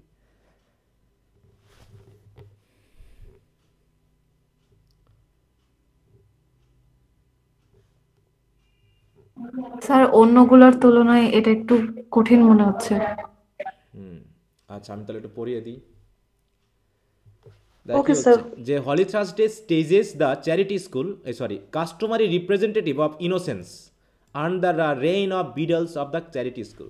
ওই যে বিডলস মানে হচ্ছে ওই যে এইজেড মানুষগুলো যারা তাদেরকে পরিচালনা করছে, তাহলে তাদের অধীনে মানে চ্যারিটি স্কুল পরিচালিত হচ্ছে কাদের দ্বারা? কিছু বিডলসের অধীনে, যাদের রেইন মানে কি? শাসনে, তাই তো? কীভাবে কাস্টমারি ইনোসেন্সগুলো, কাস্টমারি রিপ্রেজেন্ট মানে কি? যে ইনোসেন্স বা বাচ্চাগুলোকে কিভাবে পরিচালনা করা হচ্ছে, তাদেরকে নিয়ে কিভাবে মানে কি বলবো ধর্মীয় কাজগুলো করানো হচ্ছে, এইটাকে এখানে রিপ্রেজেন্টেটিভ করা হয়েছে। দেখো এখানে এটুকু মনে হচ্ছে না যে বাচ্চাগুলো কি নিজের মতো করে চলতে পারছে, নাকি তাদেরকে মেইনলি শাসনের মধ্যে রাখা হয়েছে, পরিচালনা করা হচ্ছে। শাসনের মধ্যে রাখা। তাহলে 2/2 তারা যাচ্ছে, এবং তারা যখন বসছে চার্চে তখন কি তার নিজের ইচ্ছা মতো বসতে পারবে, নাকি ওদের কোম্পানি সহ বসছে? মানে যে যেখানে বসার তাকে সেই জায়গায় বসতে হবে, তাই না? তাই বলছে দেখো, Blake begins the poem in a story telling mood right from the exposition. Exposition মানে কি? শুরু থেকে একটা স্টোরি লাইক বিষয় রয়েছে, হ্যাঁ, যে বাচ্চারা যাচ্ছে 2/2 এবং তাদের সামনে একজন বিডলস তাদেরকে পরিচালনা করছে, এবং purposely leaves the proper noun unmention when he says their innocent faces clean. এখানে কি কোনো নাউন ইউজ করা হয়েছে বাচ্চাগুলো বা কার নাম কি কিছু বলা হয়নি, জাস্ট আমরা একবারে বাচ্চাগুলোকে বলা হয়েছে। It is only mention in the second line that the faces are of the children. তাহলে প্রথম লাইনে আমরা বুঝতেছিলাম ইনোসেন্ট ফেস কাদের, দ্বিতীয় লাইনে এসে বুঝলাম এগুলো হচ্ছে চিলড্রেনদের। At the first, the innocence of the children is projected in the background of a sacred day such as Holy Thursday. তাহলে হলি থার্সডের মতো একটা পবিত্র দিনকে কেন্দ্র করে এখানে দেখানো হচ্ছে শিশুদের ইনোসেন্স ভাবটা। শিশুদের যে ইনোসেন্স ভাবটা আমরা দেখতেছি, এটা কি মানে কি বলবো, শুধু কি পোশাকই, নাকি তাদের আচরণেও এটাকে বোঝানো হয়েছে ইনোসেন্স? আচরণ ওই যে তারা গান করছে, তাই না? ওদিকে পোশাক আশাক খুব পরিষ্কার, ক্লিন, ফেস ক্লিন, হ্যাঁ, এবং তারা বিভিন্ন রঙের পোশাক পরে আসছে, তার মানে কি তাদের ভিতরে একটা ইনোসেন্স ভাব দেখানো হয়েছে। And this method brings the two quoted phrase innocence and Holy Thursday to operate as the common factor before the whole of the following line, specially those line which have a undercurrent of irony. এখানে একটা irony রয়েছে। আইরনিটা কি? এই যে বাচ্চাদেরকে যে 2/2 নিয়ে যাওয়া হচ্ছে, তাদেরকে হয়তো মানুষ করা হচ্ছে, কিন্তু তারা কি একটা শাসনের অধীনে আছে না?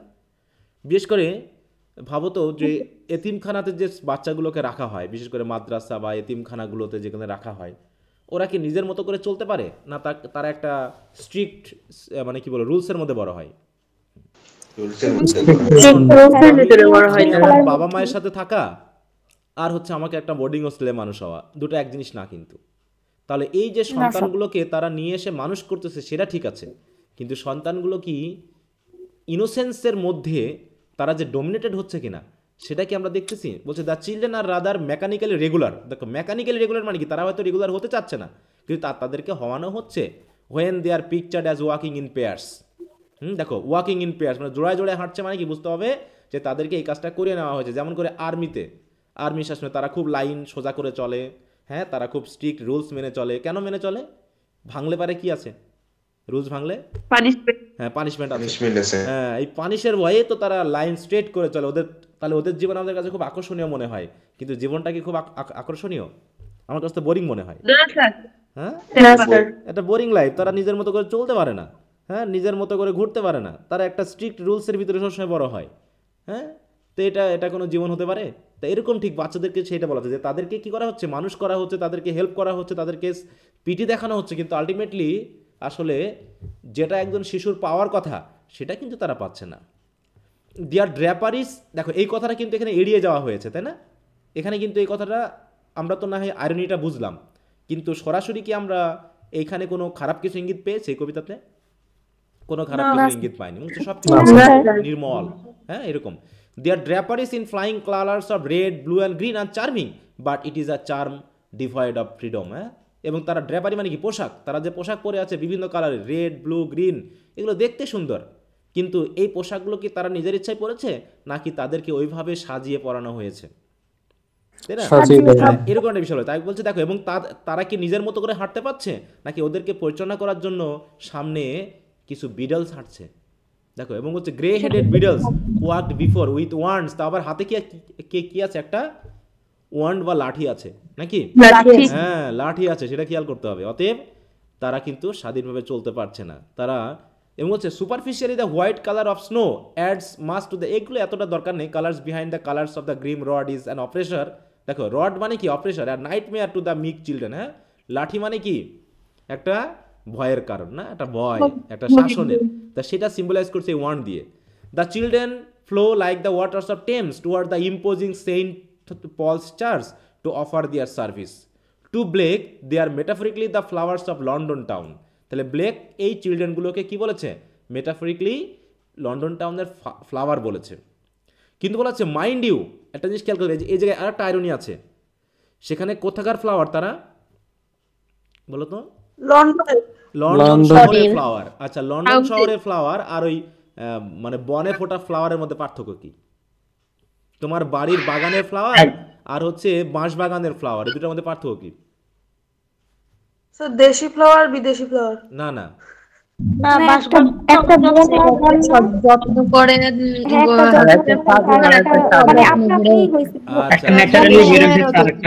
আচ্ছা, একটা বিষয় হচ্ছে এখানে তোমার একটা বাগানের ফ্লাওয়ার, সেটাকে তুমি তোমার মতো করে তৈরি করছো। ফ্লাওয়ার কিন্তু নিজের মতো করে বড় হতে পারছে না, গাছ বা, তাই না? তুমি যেমনটা চাচ্ছ তাকে তুমি কিন্তু সেভাবেই লালন পালন করো। অতএব তারা একটা শাসনে বড় হয়। অতএব লন্ডনের ফ্লাওয়ার বলা হয়েছে মানে বুঝতে হবে লন্ডনকে মেকানিক্যালি বিউটিফুল রাখার জন্য যা করা লাগে এই ফ্লাওয়ারগুলোকে সেভাবেই পালন করা হয়। তার মানে তারা একটা শাসনে থাকে, একটা প্রুনিংয়ে থাকে, তাই না? তাদেরকে কোনোভাবেই এলোমেলো করতে দেওয়া হয় না। অন্যদিকে বলছে not of hillside valley or meadow, অথবা পাহাড়ে বা হচ্ছে উপত্যকায় যে ফুলগুলো ফোটে এইগুলোকে তারা কিন্তু নিজের মতো করে বড় হয়। হ্যাঁ, তারা নিজের মতো করে চলতে পারে। তাহলে লন্ডনের ফ্লাওয়ার যখন বলা হয়েছে, তারা কি স্বাধীনতা বোঝানো হয়েছে এদেরকে তাদের? বা এখানে সৌন্দর্যের কথা বলতে, হ্যাঁ, অতএব তারা কিন্তু সৌন্দর্যের একটা প্রতীক হলেও তারা কিন্তু ইনোসেন্স বা ইনোসেন্ট যে ফ্লাওয়ার সেরকমটা হতে পারেনি, বরং তাদেরকে কি করা হয়েছে? ডোমিনেট করে, শাসন করে তাদেরকে এইভাবে পালন করা হয়েছে। তাই হচ্ছে with their bright faces appropriate to children they sit in bases for service. দেখ, এবং তাদেরকে কি করা হচ্ছে? যে যেখানে খুশি সে সেখানে বসতে পারবে না, বরং তাদেরকে ব্যাস করে বসানো হয়েছে। There arises a hum from this multitude of lambs as they raise their innocent hands in prayer. Their humming rises up to heaven like a wind and reverberates like a harmonious thundering among the seats of heaven. এবং তাদেরকে দিয়ে এমনভাবে গান গাওয়ানো হচ্ছে, এমনভাবে তাদেরকে দিয়ে prayer করানো হচ্ছে যেন এই যে তারা যে গান করছে বা প্রেয়ার করছে বা কোরাল সংগুলো গাচ্ছে, এগুলো কি নিজের মন থেকে গাচ্ছে না, তাদেরকে গাওয়ানো হচ্ছে? বলো, যেমন আমার সোনার বাংলা অ্যাসেম্বলিতে গাওয়ানো হয়নি, স্কুল কলেজে গাওয়ানো হচ্ছে। হ্যাঁ, আমরা তো আর গাইতে চাই না নাকি? তারপরেও দেখা যায় স্কুলে যখন পড়তাম তখন দেখতাম যে সোনার বাংলা গাইতো না, স্যার ঘুরতো, যে গাইতো তাকে দিত একটা শান্টিং দিয়ে দিত। হ্যাঁ,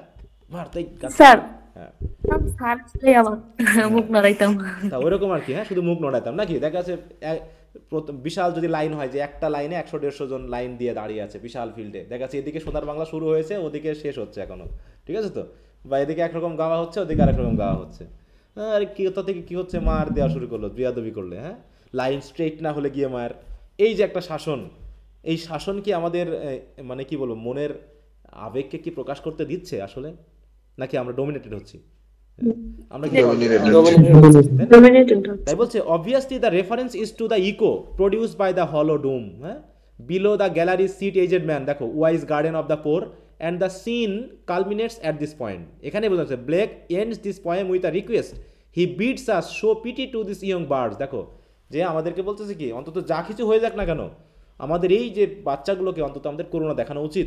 Who are really angels of the charity school. If we do not show pity, he says, we will be neglecting an angel at our doors. এই রিকোয়েস্ট করার মাধ্যমে সে মোটামুটি শেষ করলো কবিতাটা।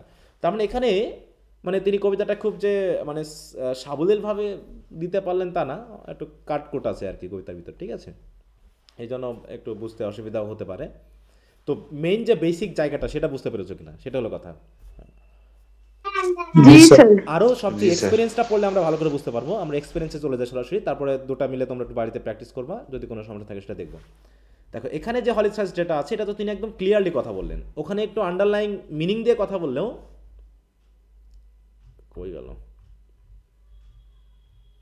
এই যে হলি থার্সডে, তাহলে ওইখানে ইনোসেন্সে আমরা দেখলাম যে হ্যাঁ বলো 144 পৃষ্ঠা মাঝখানে আটকে গেছিল, শুনতে পাইনি।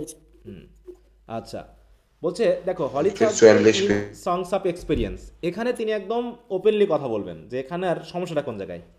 তাহলে এই যে চ্যারিটি স্কুল নিয়ে তিনি কথা বললেন, এই যে চ্যারিটি স্কুলে হাজার হাজার বাচ্চা এখানে পড়াশোনা করে, হ্যাঁ, তাদেরকে খাওয়া দেওয়া হচ্ছে, তাদেরকে পড়াশোনা করানো হচ্ছে, সব কিছু ঠিকই আছে, তাদেরকে আমরা যত্ন নিচ্ছি, আদর করছি, তাদেরকে মানুষ করছি, কিন্তু একটা জায়গাতে কবির একটা প্রশ্ন আছে, ঠিক আছে তো, যে এই যে হলি থার্সডে গিয়ে তিনি যে বাচ্চাগুলোকে দেখলেন, এইটা দেখার পরপরই তার মনে পড়লো এটা। বিশেষ করে দেখো তো, যখন তুমি দেখো যে মাদ্রাসা বাচ্চাগুলোকে রাস্তায় দাঁড় করিয়ে বিভিন্ন ধরনের ওই যে তোমার মাহফিল টাহফিলের জন্য যখন টাকা তোলা হয়, তোমার কাছে কেমন লাগে বলো? অনেক খারাপ লাগে স্যার। খারাপ লাগে, ছোট বাচ্চাগুলোর মানে ভিক্ষা করানোর মতো না, মানে মুখ, হ্যাঁ, এটা মুখ দিয়ে তাকালে, ওদের দিকে তাকালে মায়া লাগে, যে ছোট বাচ্চাগুলো যেখানে তারা কারো অধীনে, হ্যাঁ, তারা কারো আদেশে এই কাজগুলো করছে, হয়তো এই দাঁড়িয়ে টাকা তুলতেছে, হ্যাঁ, মাঝে মাঝে মনে হচ্ছে অ্যাক্সিডেন্টও হতে পারে রাস্তার ভিতর, যেভাবে তারা ওখানে দাঁড়ায়, মানে ইয়া করে, হ্যাঁ, তাদেরকে যেভাবে শেখানো হচ্ছে, তাদেরকে বোঝানো হচ্ছে, তারা সেভাবে কিন্তু কাজগুলো করছে। তারা কি এই ছেলে মেয়েগুলো যে এখানে আছে, মাদ্রাসায় আছে বা এতিমখানায় আছে, টাকা তুলতেছে, এদের পিতা মাতা যদি একটু ধনী হতো, তারা কি এখানে রাখতো বলো তো? হয়তো গরিব কোনো পরিবারের বাচ্চা, তাই না, এখানে রেখেছে, এবং এইগুলো যেহেতু অরফানেজ চ্যারিটি টাইপের, তারা হয়তো টাকা তুলছে এই বাচ্চাগুলোকে মানুষ করার জন্যই। তাহলে একটা কথা প্রশ্ন এখন কবির, যে ভালো কথা, লন্ডনের মতো একটা দেশে is this a holy thing to see? এটা কি পবিত্র জিনিস যে আমি চার্চে এতগুলো এতিম ছেলে মেয়েকে দেখতেছি এবং তারা কষ্টে মানুষ হচ্ছে? এটা কি হলি থিংস বলো? In a rich and fruitful land, যে এরকম একটা ধনী, হ্যাঁ, এরকম একটা উন্নত দেশে এই যে বেবস রিডিউস টু মিজারি, এই যে বাচ্চাগুলো, হ্যাঁ, যারা কষ্টে এখানে মানুষ হচ্ছে, fed with cold and usurous hand, যাদেরকে খাওয়ানো হচ্ছে, যাদেরকে পড়ানো হচ্ছে, কাদের টাকা পয়সা দিয়ে? Cold and usurous hand. Cold মানে কি বলো তো? অনান্তরিক, হ্যাঁ। ইউজারাস মানে কি? ঘুষখোর বা শীতের মধ্যে দুর্নীতি পরায়ণ, হ্যাঁ, মানুষগুলোর দ্বারা।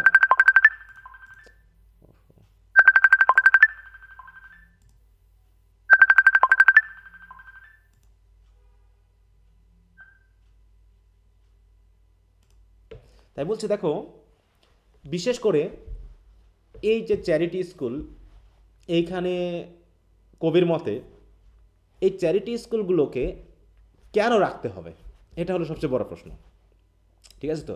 কেন এই বাচ্চাগুলোকে এত কষ্টে রাখা হবে? আমার তো মনে হয় যে কবির মতে যে এই যে চ্যারিটি স্কুলগুলোকে চালানো হচ্ছে, এগুলো তো মেনলি ওই ইউজারাস, ঘুষখোর, সুদখোর, হ্যাঁ, তাদের টাকা দিয়ে চলছে এগুলো।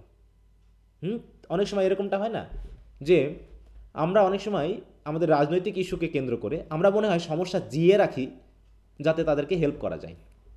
কবির মতে কথাটা এরকম যে আমরা সমস্যা জিয়ে রাখি যাতে তাদেরকে হেল্প করা যায়, এবং এই হেল্পের মাধ্যম দিয়ে তাদের কাছ থেকে যেন আমরা সাপোর্ট পাই, ঠিক আছে, অথবা আমরা যেন তাদের কাছ থেকে সম্মান পাই। দেখো কিছু জায়গা আছে যেগুলো সমস্যাটা যে কোনো সময় সমাধান করা যায়, কিন্তু সমস্যাগুলোকে এমনভাবে রাখা হবে যাতে মানুষ এখানে কষ্ট ভোগ করে, কষ্ট ভোগ করার পরে হঠাৎ করে একজন আমাদের দূত চলে আসবে, একজন ফেরেশতা এসে ওই সমস্যাটার সমাধান করে দিবে। এতে আমরা কি তার প্রতি একদম সদয় হয়ে পড়বো, হ্যাঁ, আমরা তার প্রতি একদম নতজানু হয়ে তাকে আমরা কি করব? সালাম জানাবো, অভ্যর্থনা জানাবো, তার প্রশংসা করব, ভক্তি করব, তাই না? তাই কবির মতে যে এইরকম একটা রিচ এবং ফ্রুটফুল ল্যান্ডে এই যে এতগুলো বাচ্চাকে আমরা দেখতেছি, এখানে যে তারা মানুষ করা হচ্ছে এদেরকে, তাহলে এই বাচ্চাগুলো এই কষ্ট ভোগ করবে কেন? এখানে তারা দরিদ্র হবে কেন যেখানে দেশটা বা এই শহরটাই এত ধনী? বলছে is the trembling cry a song, বলছে এই যে বাচ্চারা হলি থার্সডের দিন যে গান করতেছে, হ্যাঁ, গলা ছেড়ে গান করতেছে, এই যে চিৎকার, এই চিৎকারটা কবির কাছে গান বলে মনে হচ্ছে না। বলছে is the trembling cry a song, তারা যে গলা ছেড়ে, হ্যাঁ, গলার কম্পন দিয়ে যে গানটা করছে, এটা কি আসলে গান? Can it be a song of joy? এটা কি আনন্দের গান হতে পারে? কারণ কি, and so many children poor, it is the land of poverty. তাহলে এতগুলো বাচ্চা গরিব বাচ্চাগুলোকে চ্যারিটি স্কুলে পড়ানো হচ্ছে, তাহলে কি আমার দেশ সত্যিকারেই দরিদ্র যে এতগুলো গরিব বাচ্চা আসে কোত্থেকে? তাহলে it is the land of poverty and their sun does never shine. তাহলে কি তাদের তাদের উপরে কখনো কি সূর্য ওঠে না? And their fields are bleak and bare. তাহলে তাদের কি আলাদা ফিল্ড? তাদের কি আলাদা জগৎ? যা ওদের পৃথিবী কি আলাদা, যে তাদের পৃথিবীতে সূর্য ওঠে না, তাদের পৃথিবীতে ফসল হয় না, তাদের পৃথিবী থাকে কি, দেখো তাদের ফিল্ড মানে ফসলের মাঠ থাকে শূন্য, এরকম কিছু। And their ways are filled with thorns, এবং তাদের চলার পথ কি কণ্টকাকীর্ণ, মানে কি কণ্টকাকীর্ণ মানে কি সমস্যা জর্জরিত, হ্যাঁ। এবং ইট ইজ উইন্টার দেয়ার, এবং দেখে মনে হচ্ছে এদের জগতে, এদের দেশে যেন সারাক্ষণ বা চিরতরে যেন শুধু উইন্টারই চলছে, যেখানে কোনো ফসল নেই, যেখানে কোনো খাবার নেই, যেখানে কোনো সম্পদ নেই, যেখানে সূর্যও ওঠে না। কারণ কি, যেখানে অন্তত সূর্য ওঠে সেখানে মানুষ বসবাস করতে পারে, কিন্তু এগুলোকে দেখে তো মানুষ মনে হচ্ছে না। হ্যাঁ, দরিদ্র বাচ্চা, খাওয়া দাওয়া নেই, তাদের চেহারা দেখে মনে হচ্ছে কতদিন তারা খায়নি। হ্যাঁ, তাহলে এই বাচ্চাগুলো, এত দরিদ্র বাচ্চা আসলো কোত্থেকে? এইগুলো কোথাকার? তাহলে কি আমার দেশ সত্যিকারেই পরের দেশ? হ্যাঁ, এখানে ফসল হয় না, এখানে সম্পদ নেই, এখানে এই যে বাচ্চাগুলোর পথ কি স্মুথ বা স্বাভাবিক না? হ্যাঁ, এখানে কি সারা জীবন শুধু উইন্টারই থাকে? এখানে কি স্প্রিং হয় না? তাহলে যদি তাই হয়, তাহলে এই যে বাচ্চাগুলোকে দেখতেছি আমরা এখানে পিতামাতাহীনভাবে, এভাবে তারা মানুষ হবে কেন? কারণ কি বলতেছে, for wherever the sun does shine, কারণ অন্তত সূর্য যেখানে ওঠে, and wherever the rain does fall, এবং অন্তত বৃষ্টি যেখানে পড়ে, babe can never hunger there, সেখানে শিশুরা কখনো ক্ষুধায় কষ্ট পেতে পারে না। নর পোভার্টি দ্য মাইন্ড অ্যাপাল, বা সেখানে কখনো দারিদ্রতাও মানুষকে কষ্ট দিতে পারে না। তাহলে যেখানে সূর্য ওঠে, যেখানে বৃষ্টি হয়, যেখানে ফসলের মাঠ, হ্যাঁ, ফসলে পূর্ণ, সেখানে এরকম হাজারে হাজারে শিশু, তাই না, কষ্ট দুঃখ করে এই এতিমখানায় থাকবে কেন? এই অরফানেজে বা চ্যারিটি স্কুলে থাকবে কেন? তাহলে চ্যারিটি স্কুল কাদের সৃষ্টি? এটা নিশ্চয় তাহলে তাদের সৃষ্টি যারা টাকা পয়সাকে বৈধতা আনতে চায়। হ্যাঁ, তারা অবৈধ টাকা ইনকাম করে এই শিশুগুলোকে দান করার মাধ্যমে তারা দেখাতে যায় তারা খুবই দানশীল। এরকম কি নয়? কবির প্রশ্ন এটা। কি বুঝতে পেরেছো কবিতাটা? মানে এখানে কি এইখানে কি কোনো ভালো ইঙ্গিত আছে এই কবিতায়? না স্যার, সব নেগেটিভ এখানে, একদম নেগেটিভ। হ্যাঁ, যে বলছে, তাহলে প্রশ্ন হচ্ছে, is this a holy thing to see in a rich and fruitful land? Mute রাখো। তিশা মিউট রাখো। হ্যাঁ, মিউট রাখতে হবে। বলছে, babes reduce to misery, fed with cold and usurous hand.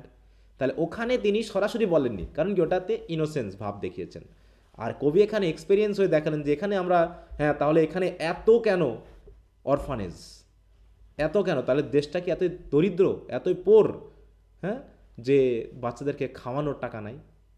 তারপর দেখো, কোল্ড অ্যান্ড ইউজারাস মানে কি, দেখো insensitive to the children's pitiful condition. তার মানে যারা, বিশেষ করে তোমরা যখন 4th ইয়ারে একটা পড়বে, জেন আয়ার নামে একটা নভেল পড়বে, এই জায়গাটা তোমরা খুব ফিল করবে এইটা। হ্যাঁ, বলছে দেখো, ইউজারাস মানে হচ্ছে যারা কি করে, ওই যে সুদখোর। বলছে, means multiplying money by lending it on interest. The poet is referring to the callous benefactor who show charity to win the favour of God. হ্যাঁ, যারা কি করে, ওই সুদের টাকা খাটিয়ে ওই টাকাকে আবার বৈধ করার জন্য তারা হয়তো চ্যারিটি স্কুলে দান করে চ্যারিটি স্কুলগুলো খুলে রাখছে। বুঝতে পারছো? কিন্তু আসলেই তো এরকম একটা মানে দেশে এতগুলো বাচ্চা দরিদ্র হয় কেমন করে? আচ্ছা, তাহলে একটু ডেভেলপমেন্ট অফ থটটা একটু পড়ো দেখি। আচ্ছা, পড়াই দিই। ওটা দেখো, the tone of the Holi Thursday in songs of innocence undergoes a drastic change when it reaches the phase of experience, তাই তো? And here in the Holy Thursday the poet lashes out at the debut of those, debut মানে কি, হ্যাঁ, মানে উপস্থাপন করা, বলা, of those wise guardian of the poor, তাদেরকে একটু মাস দিয়েছে আর কি। ল্যাশ মানে কি, ল্যাশ আউট করা মানে কি, মাস দেওয়া, মানে একটু গালিগালা করা। হিজ ইন্ডিগনেশন ইজ রাইটওয়াস, বলছে তিনি যে এই যে অবজ্ঞা করলেন বা ঘৃণা করলেন, এটা আসলে ঠিক আছে, কারণ England is rich and prosperous country. হ্যাঁ, the poet says that there is no need for any charity towards children because England is self-sufficient enough to cater to them. তাহলে ইংল্যান্ড তাদেরকে যত্ন নেওয়ার জন্য, তাদেরকে দেখানোর জন্য, তাদেরকে মানে সরকার হিসাবে যদি আমরা তাদেরকে লালন পালন করতে চাই, তাহলে তার যথেষ্ট সম্পদ আছে, তাদেরকে লালন পালন করার যথেষ্ট টাকা পয়সা আছে, তাহলে চ্যারিটি স্কুল কেন লাগবে? On the holiday of Holy Thursday, it is unholy to see the children reduced to utter penury and impoverishment in a land which is rich and affluent.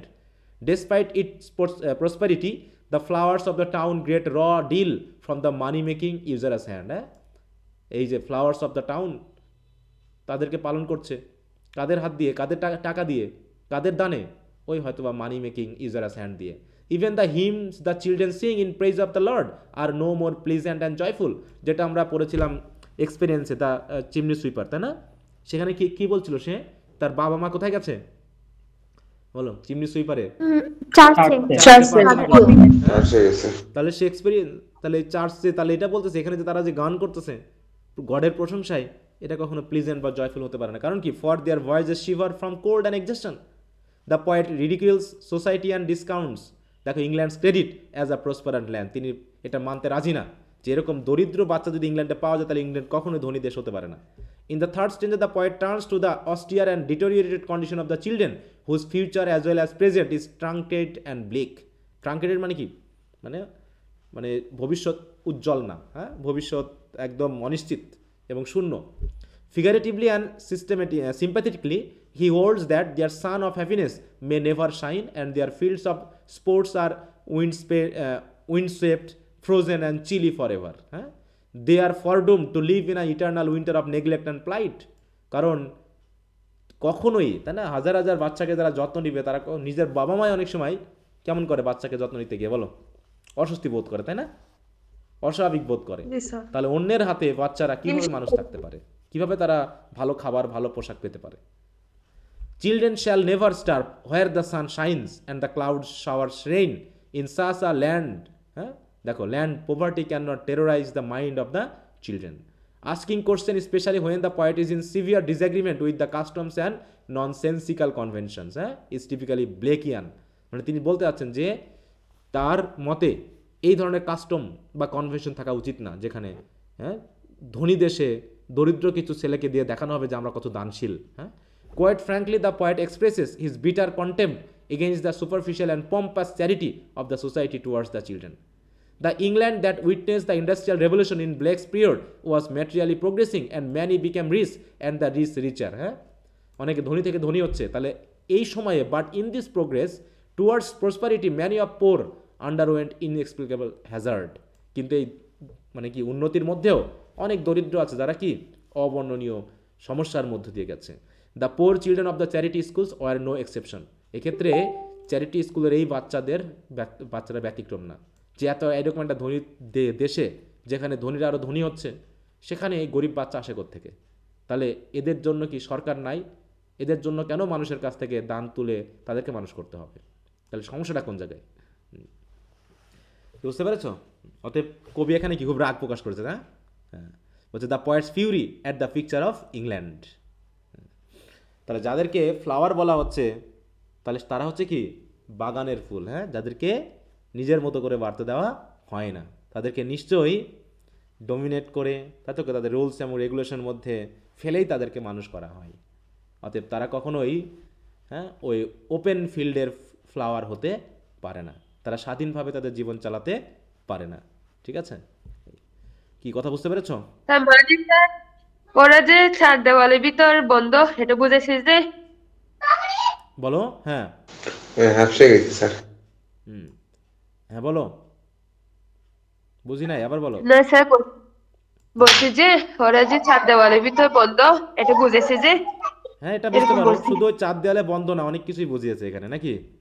হ্যাঁ বলো, তারা কি স্বাধীন মতো খাইতে পারে? বাড়িতে যেমন খাইতে পারবে, চ্যারিটি স্কুলে খাইতে পারবে? না স্যার। না স্যার। বাড়িতে বাবা মাকে বলে যে সুন্দর সুন্দর পোশাক তারা কিনে নিতে পারে, ওখানে কি দিবে সেই পোশাক? বলো। তুমি এখন চাইলে যখন তখন বাইরে গিয়ে বন্ধুর সাথে খেলতে পারো, তুমি কি পারবে বাইরে যেতে? এখানে যাইতেছে না আমাকে। তুমি তোমার ইচ্ছা মতো ঘুমাতে পারবা, যে আমার এখন ভালো লাগছে না পড়তে, এখন ঘুমাবো? হবে না? শটাং শটাং চলবে পিঠের উপর, চলবে না? জি স্যার। হ্যাঁ, তা এরকম এই জিনিসটা বোঝানো হচ্ছে যে আসলে তারা একটা অথরিটেটিভ অবস্থানে বড় হচ্ছে এবং তারা নিশ্চয়ই দেখো terrorise the mind of, terrorise মানে কি সবসময় আতঙ্কের ভিতর থাকে, ভয়ের ভিতর থাকে, যেটা আমি নিজেও একটা ওইরকম স্কুলে ছিলাম, যদিও ওটা চ্যারিটি স্কুল না, বোর্ডিং স্কুল, কিন্তু সেখানেও দেখাচ্ছে এরকমই, এটা সরাসরি এক্সপিরিয়েন্স আমার আছে এখানে, এই বিষয়গুলো দেখেছি। হ্যাঁ, ওকে, তো যাই হোক, এই হচ্ছে মোটামুটি হলি থার্সডের ব্যাপারটা। দুইটা কবিতায় দুই রকম সেন্স দেখানো হয়েছে, কিন্তু আলটিমেটলি কবি একটা সেন্সই প্রকাশ করতে চেয়েছেন যে হলি থার্সডের এরকম একটা দিনে এরকম বাচ্চাগুলোকে দেখে তিনি হলিনেসটা খুঁজে পাচ্ছেন না। কারণ কি, হলিনেস শুধুমাত্র যদি ধর্মীয় ব্যাপার দিয়ে প্রকাশ পায়, তাহলে জাগতিক কাজকর্মগুলোকে আমরা বৈধতা আনার চেষ্টা করছি ধর্মের নামে, যেটা তিনি বিশ্বাস করতে চান না। কি বুঝতে পেরেছ? জি স্যার। আচ্ছা, তাহলে একটু আপনি হ্যাঁ বলো। আপনার সাথে পড়লে ইংলিশটা অনেক ইজি মনে হয়, নিজে নিজে যখন পড়তে যায় তখন খুব বেশি হার্ড হয়। না, প্রত্যেকটা স্টেজই তো হার্ড, তাই না? আবার দেখবা যে তুমি যখন থার্ড ইয়ারে উঠে যাবা তখন আবার সেকেন্ড ইয়ারের কবিতাগুলো ইজি লাগবে, এটা স্বাভাবিক, তাই না? তোমার বাচ্চাকে তুমি যখন অ ক খ শেখাবা তার কাছে খুব কঠিন লাগবে, তোমার কাছে কি লাগবে বলো? তুমিও তখন সে আশ্চর্য হয়ে যাবে, হ্যাঁ দিদি হও বা মা হও, হ্যাঁ তুমি এরকম পারো কি করে, হ্যাঁ সে অবাক হয়ে যাবে, তুমি পারতেছো, সে বলবে এত কঠিন জিনিস। হ্যাঁ, অতএব প্রত্যেকটা স্টেজই হার্ড, পড়তে থাকো, স্বাভাবিক হয়ে যাবে, কোনো সমস্যা নেই। দেখো আসলে স্যার আপনি পড়ান, মনে হইতেছে যে স্যারের সাথে আমরাও পারি, যখন একা পড়তে যাই একটা লাইনও ঠিক মতো পারি না, এরকম মনে হয়। আচ্ছা দেখো, এই যে দুটো ব্রিফ কোশ্চেন এসেছে, দেখো একটু মিউট রাখো। এই যে ব্রিফ কোশ্চেন যে দুটো, এই দুটো কি কঠিন ছিল, হার্ড ছিল বলো তো, যদি টেক্সট পড়া হয়? হ্যাঁ, দেখো, who are the flowers of London town, why does Blake choose a hollow reed to make his pen, who are the Lake পয়েন্ট। দেখো এখানে প্রত্যেকটা কোশ্চেন কিন্তু খুবই ইজি এসেছে, শুধুমাত্র পড়তে হবে আর কি। যাক, ওটা বলে তো লাভ নাই। হ্যাঁ, যে পড়বা এর ভিতরেও অনেকেই মানে পারবে না। হ্যাঁ, কারণ কি, তারা হয়তো ক্লাস করছে না রেগুলারলি, করছে না, বুঝবে না, রেকর্ড ক্লাসগুলো ঠিক মতো দেখে না, এইটা। ওকে, এরপর আমরা আমাদের আরেকটা কবিতা আছে, ঠিক আছে তো? কি সেটা? লন্ডন। হ্যাঁ, লন্ডন। এটা আজকে আমরা পড়ে শেষ করে ব্লেককে শেষ করবো আর কি। দেখো তো এই কবিতাটা পড়েছো কিনা, পড়া হয়েছিল ফার্স্ট ইয়ারে? স্যার জি ক্লাস রিডিং স্কিলসে পড়া হয়েছিল। তারপর একবার পড়াই দিই, যেহেতু অনেকে থাকতে পারে যে পড়নি হয়তো বা। আচ্ছা দেখো, তিনি যেহেতু ইংলিশ কবি, ইংল্যান্ডের কবি, অতএব যত সমস্যা তিনি লন্ডন কেন্দ্রিক। হ্যাঁ, ইংল্যান্ড বা লন্ডন কেন্দ্রিক। এবং লন্ডন কোন নদীর তীরে অবস্থিত বলো তো, লন্ডন শহরটা? টেমস। হ্যাঁ, এই টেমস রিভারের কথা কিন্তু বারবারই আসছে, তাই না? আমরা দুটো কবিতাতে মোটামুটি পেয়েছি, দুটো বা তিনটা কবিতাতে, না? দেখো এখন যেটা পড়ছি সেটা হচ্ছে একটাই কবিতা আছে, সেটা পুরো এক্সপেরিয়েন্সের, এখানে ইনোসেন্সের নাই। হ্যাঁ, আচ্ছা বলছে, দেখো, I wander through is charter street near where the charter Thames does flow. ব্যাপারটা ঠিক এরকম। চার্টার স্ট্রিট মানে বুঝো? আচ্ছা, তোমরা আজানের একটা সাউন্ড শুনতে পাচ্ছ? আজানের সাউন্ড শুনতে পাচ্ছ? না স্যার। সাউন্ড যাচ্ছে? আচ্ছা ঠিক আছে।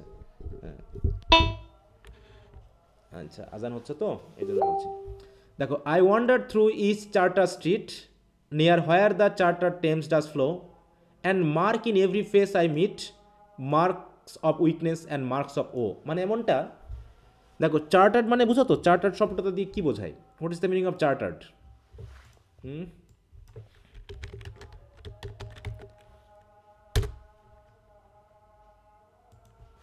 মুক্তভাবে, স্বাধীনভাবে, আর ফ্রিডম নাকি এটা? চার্টার্ড মানে হচ্ছে বিশেষ সুবিধাপ্রাপ্ত, বিশেষভাবে সুবিধাপ্রাপ্ত।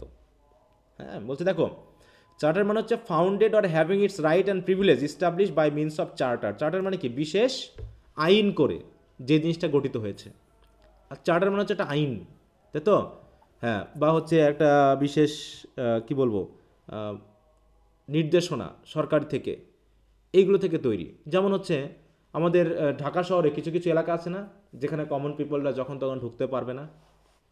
হ্যাঁ, বিশেষ করে সংসদ ভবনের ওই এলাকাগুলোতে সবসময় কি ওটা ওপেন মুক্ত না, ওটা উন্মুক্ত, তাই না? মানে মানে সবাই সবসময় ঢুকতে পারবে না, কোনো গ্যাঞ্জাম হবে না, কিন্তু জায়গাটা খুব ভালো না।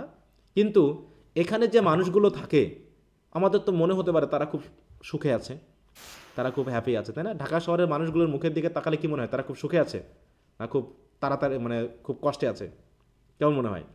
যেমন ঢাকা শহরে প্রতিটা বিভিন্ন ক্লাসের মানুষের বিভিন্ন রকম অবস্থা, তাই তো? হ্যাঁ, তাই সেটাই বলতেছে যে এখানে কবি বলতেছে যে একটা প্রিভিলেজ এলাকা, যেখানে বিশেষ প্রিভিলেজ দিয়ে থাকা, সেখানেও যখন কবি ঘুরে, ঠিক আছে তো, সেখানেও যখন কবি ঘুরে তখন এবং প্রত্যেকটা মানুষের সাথে যখন তার দেখা হয়, তখন তিনি যখন তাদের ফেসগুলোকে মার্ক করেন, তিনি দেখেন তাদের ফেসের মধ্যেও কি আছে, এক ধরনের দুঃখ এবং কষ্টের চিহ্ন আছে। মানে তারা হয়তো একটা সুবিধা ভোগ করছে, তারা একটা ভালো পরিবেশে বড় হচ্ছে বা জীবনযাপন করতেছে, তারপরও কবির মনে হচ্ছে প্রত্যেকেই কোনো না কোনো কষ্টে আছে। এমনকি বলছে in every Cry of every man, হ্যাঁ, প্রত্যেকটা মানুষের চিৎকারে, in every infants Cry of fair, এমনকি বাচ্চাদের ভয়ের যে কান্না করছে, মানে বাচ্চাদের কান্নার মধ্যে, ইন এভরি ভয়েস, প্রত্যেকটা কণ্ঠস্বরে, ইন এভরি ব্যান, এমনকি প্রত্যেকটা নিষেধাজ্ঞাতে কবি যেন শুনতে পান the mind forged manacles I hear. Mind forged manacle মানে কি? মনের দিক থেকেই হাত করা পরিহিত। মানে মনের দিক থেকে হাত করা মানে কি? মনের দিক থেকে বাধা, মানুষ স্বাধীন না। এই যারা মনে করো বিশেষ করে চার্টার যে সুবিধাগুলো তারা ভোগ করতেছে, এরা কি আসলে স্বাধীনভাবে ভোগ করতেছে না তাদেরকেও একটা নির্দিষ্ট রুলস রেগুলেশন মেনেই ওখানে চলতে হচ্ছে?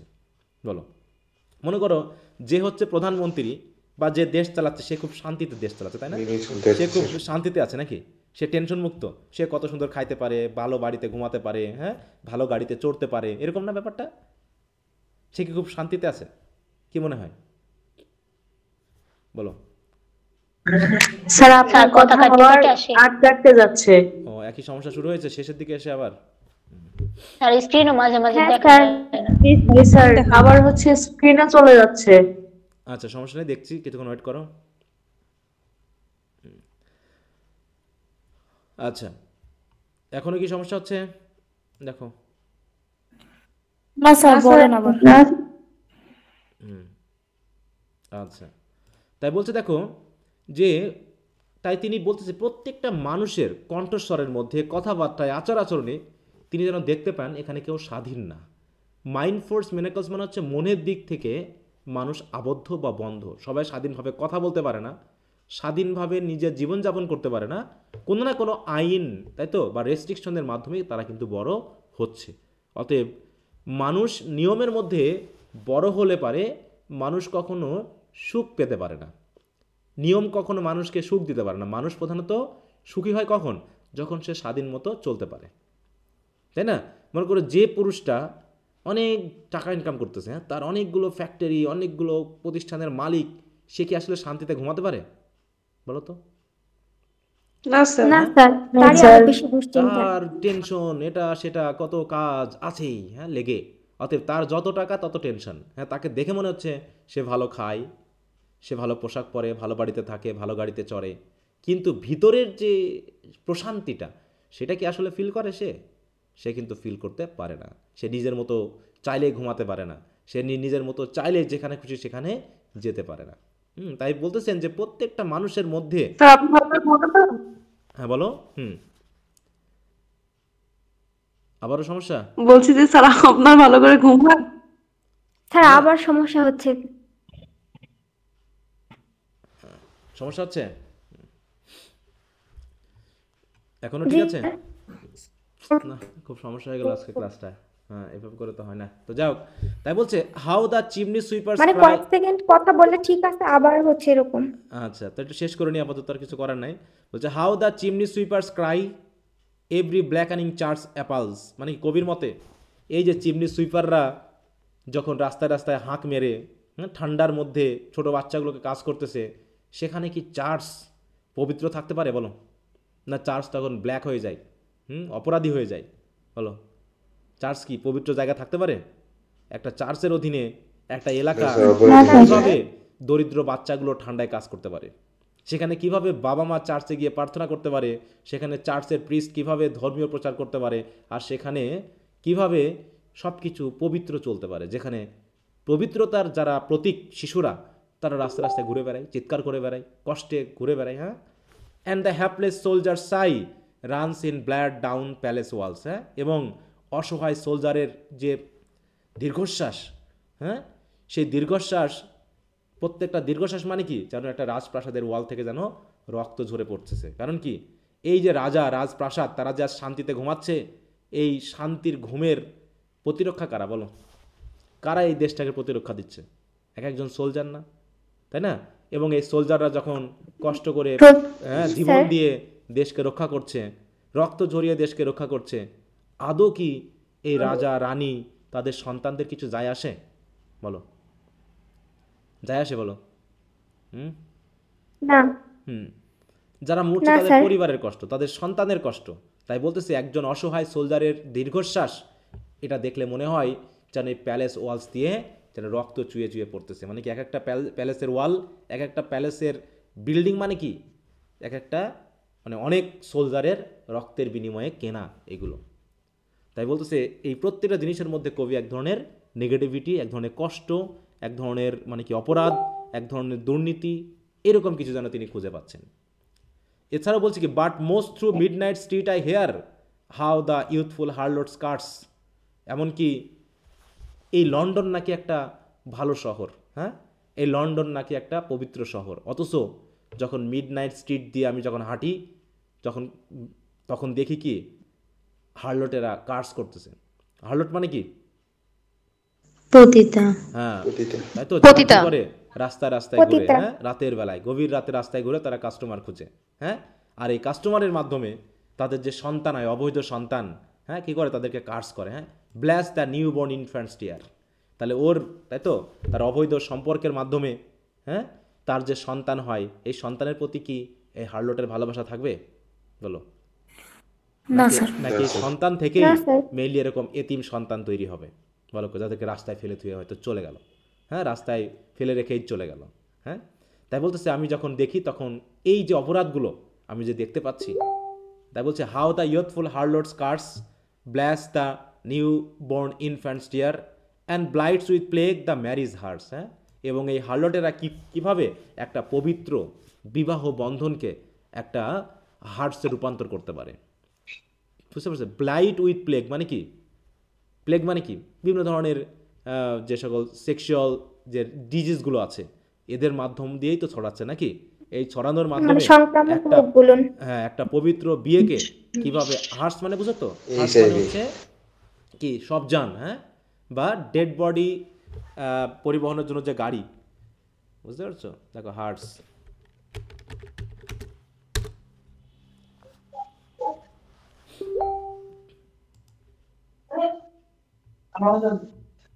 আসলেই তো নেটওয়ার্কের সমস্যা। আচ্ছা, যাক, আসছে। এই যে দেখো, এই গাড়িগুলোকে বলা হয় হার্স, ঠিক আছে? তো অনেকটা বিবাহ বন্ধনকে কবি মনে করতেছেন এটা একটা সব জানের মতো, যেখানে যে গাড়িতে ডেড বডি আছে কিন্তু ডেড বডি কি ফিল করতেছে, সে গাড়িতে চড়ে বেড়াচ্ছে বলো। সে একটা সুন্দর গাড়িতে, এত সুন্দর সাজসজ্জা করে একটা গাড়িতে তাকে নিয়ে যাওয়া হচ্ছে, সম্মান দিয়ে নিয়ে যাওয়া হচ্ছে, এই ডেড বডির কিছু যায় আসে এতে বলো? সে কি ফিল করতে পারে বলো তো? না স্যার। তো ওইরকম যদি কোনো পুরুষ, তাই তো, তার স্ত্রীর কাছ থেকে বাইরে যায়, বাইরে গিয়ে হারলোটদের সাথে তার রিলেশন করে, তাহলে তার মাধ্যম দিয়ে, হ্যাঁ, যে রোগগুলো এসে তার পরিবারে ঢুকবে, এই পরিবারে তো এরকম তখন ওই সবজান তৈরি হয়ে যাবে, যে একটা, হ্যাঁ, অসুস্থ ব্যক্তি তৈরি হবে, হ্যাঁ, তারপর হচ্ছে কি পরিবারটা ভেঙে যাবে, ধ্বংস হয়ে যাবে, নষ্ট হয়ে যাবে। তো এইগুলো কি ইংল্যান্ডে ঘটছে না? এইগুলো ওই রাস্তায় বার হলেই দেখা যায় কত রকমের দুর্নীতি এই লন্ডন শহরে আছে। এবং কোনো মানুষকে কবি কি বলতেছেন, যে শান্তিতে দেখলাম না থাকতে, সবাইকে কোনো না কোনোভাবে অসহায় অবস্থায় বা হচ্ছে মানে কি বলবো, নিজের মধ্য থেকে নিজেকেই আবদ্ধ অবস্থায় দেখলাম। তো এই সেন্সগুলোকে তিনি এখানে মেনলি প্রকাশ করার চেষ্টা করেছেন। সেটা চার্চ হোক, তাই তো, সেটা প্যালেস ওয়াল হোক, সেটা হচ্ছে তোমার হার্লোট্রি হোক, সব জায়গাতে তিনি দেখছেন কি যে মানুষ কোনো না কোনোভাবে অসহায় এবং দুঃখ কষ্টে আছে। সে যত বড় দামি বাড়িতে থাকুক, যত বড় সে দামি গাড়িতে চড়ুক, আর যত বড় দামি, হ্যাঁ, হার্সে করে তাকে কবরে নিয়ে যাওয়া হোক, তাতে কিছু কারো যায় আসে না। কারণ মানসিক শান্তিটা হচ্ছে সবচেয়ে বড় শান্তি নাকি? সেইটাই যদি না থাকে তো এত কিছু দিয়ে তো কোনো লাভ নেই। তা লন্ডনের এত প্রাচুর্যতা, এত উন্নতি, এগুলোর কোনো কিছু যায় আসে না। হ্যাঁ, তো এইভাবে তিনি বুঝিয়েছেন। তোমরা একটু অ্যানোটেশনগুলো সুন্দর করে পড়ে নিবা। আমি একটু ডেভেলপমেন্ট অফ থটটা একটু পড়াই দিই। দেখো বলছে কি, the speaker in the poem London paces through the street of London, তাই তো লন্ডনের শহর দিয়ে যখন তিনি হাঁটছেন, and along the street which stand by river Thames which flows freely, মানে রিভার, তাই তো টেমস রিভার যেখান দিয়ে প্রবাহিত হচ্ছে তার পাশ দিয়ে যে রাস্তা রয়েছে সেখান দিয়ে যখন হাঁটেন, he notices the faces of fellowmen that passes by him and finds their countenance discoloured by feebleness. দেখেন তাদের ফেসগুলো, তাদের চেহারাগুলো, তাই তো দুর্বলতায়, কষ্টে, দুঃখে ডিসকালার হয়ে গেছে। He finds in the cries of children men of the replica of men's own sinful deeds. হ্যাঁ, তিনি শিশুদের মধ্যে এবং মানুষের মধ্যে তাদের সিনফুল অ্যাক্টিভিটির রেপ্লিকা বা চিহ্ন যেন তিনি দেখতে পান। He also notices that men are fettered by the chains they have forged for themselves, এবং তিনি দেখতে পান মানুষ নিজের মধ্যে নিজে কীভাবে আবদ্ধ হয়ে জীবনযাপন করছে সেগুলো তিনি দেখতে পান। It is they who have invented the society which now oppresses them. হ্যাঁ, বলছে মানুষ নিজের সমাজ নিজেই তৈরি করেছে, ইনভেন্ট করেছে, এবং সেই সমাজেই সে কীভাবে অফরেস হচ্ছে। Nothing, absolutely nothing has escape the curse man has brought upon himself. হ্যাঁ, অতএব এই যে উন্নত সমাজে বসবাস করা মানুষগুলো নিজের উপরে যে কার্স নিয়ে এসেছে, যে অভিশাপ নিয়ে এসেছে, সেই অভিশাপে তারা নিজেই ভুগছে। The poet hears the cries of the chimney sweepers which appal the hapless church, the sighs of the dying soldier whose blood drips down the palace walls are audible to the poet's. হ্যাঁ, এগুলো যেন তিনি শুনতে পাচ্ছেন। যে palace ওয়াল দিয়ে, হ্যাঁ, মৃত সোলজারের দীর্ঘশ্বাস যেন বার হচ্ছে। চার্চ যেন চিমনি সুইপারের একটা চিৎকারে সে যেন কষ্ট পাচ্ছে। At midnight the curses of the young harlots are heard in the street and this plagues and spoils, হ্যাঁ, the holy tie between the wife and husband in their marital life. হ্যাঁ, it is the loveless marriage that causes men to seek a harlot. তার মানে কি, Lovelace marriage বলেই আজকে ম্যানটা হার্লটের কাছে যাচ্ছে। অতএব এই বিবাহ বন্ধনটা হয়ে যায় একটা হার্সের মতো। It becomes also a curse for the young child that is born either from the marriage or for the adultery. তাহলে সেই সুখহীন, ভালোবাসাহীন হাজব্যান্ড ওয়াইফের মধ্যে সন্তান হোক অথবা হার্লট্রির মাধ্যমে সন্তান হোক, যত কষ্ট হয়ে যায় ওই সন্তানদের জন্য, যত কার্স হচ্ছে এই ইয়ং চিলড্রেনদের জন্য, কারণ তারা স্বাধীনভাবে জীবনযাপন করতে পারে না, তারা পিতামাতার ভালোবাসা পায় না। এই হচ্ছে লন্ডন শহরের একটা ছোটোখাটো চিত্র। ঠিক আছে তো? In the background we see the shadow of Eurigen. His sign is the manacles. Man invented this god in whose name church and state practice their tyranny and abuse, bringing misery to all. এই ইউরিজনটা কি দেখো, Urizen হচ্ছে Greek mythological একটা দেখো, এটাকে অনেক সময় অনেক ক্রিটিক বলেছে আর কি।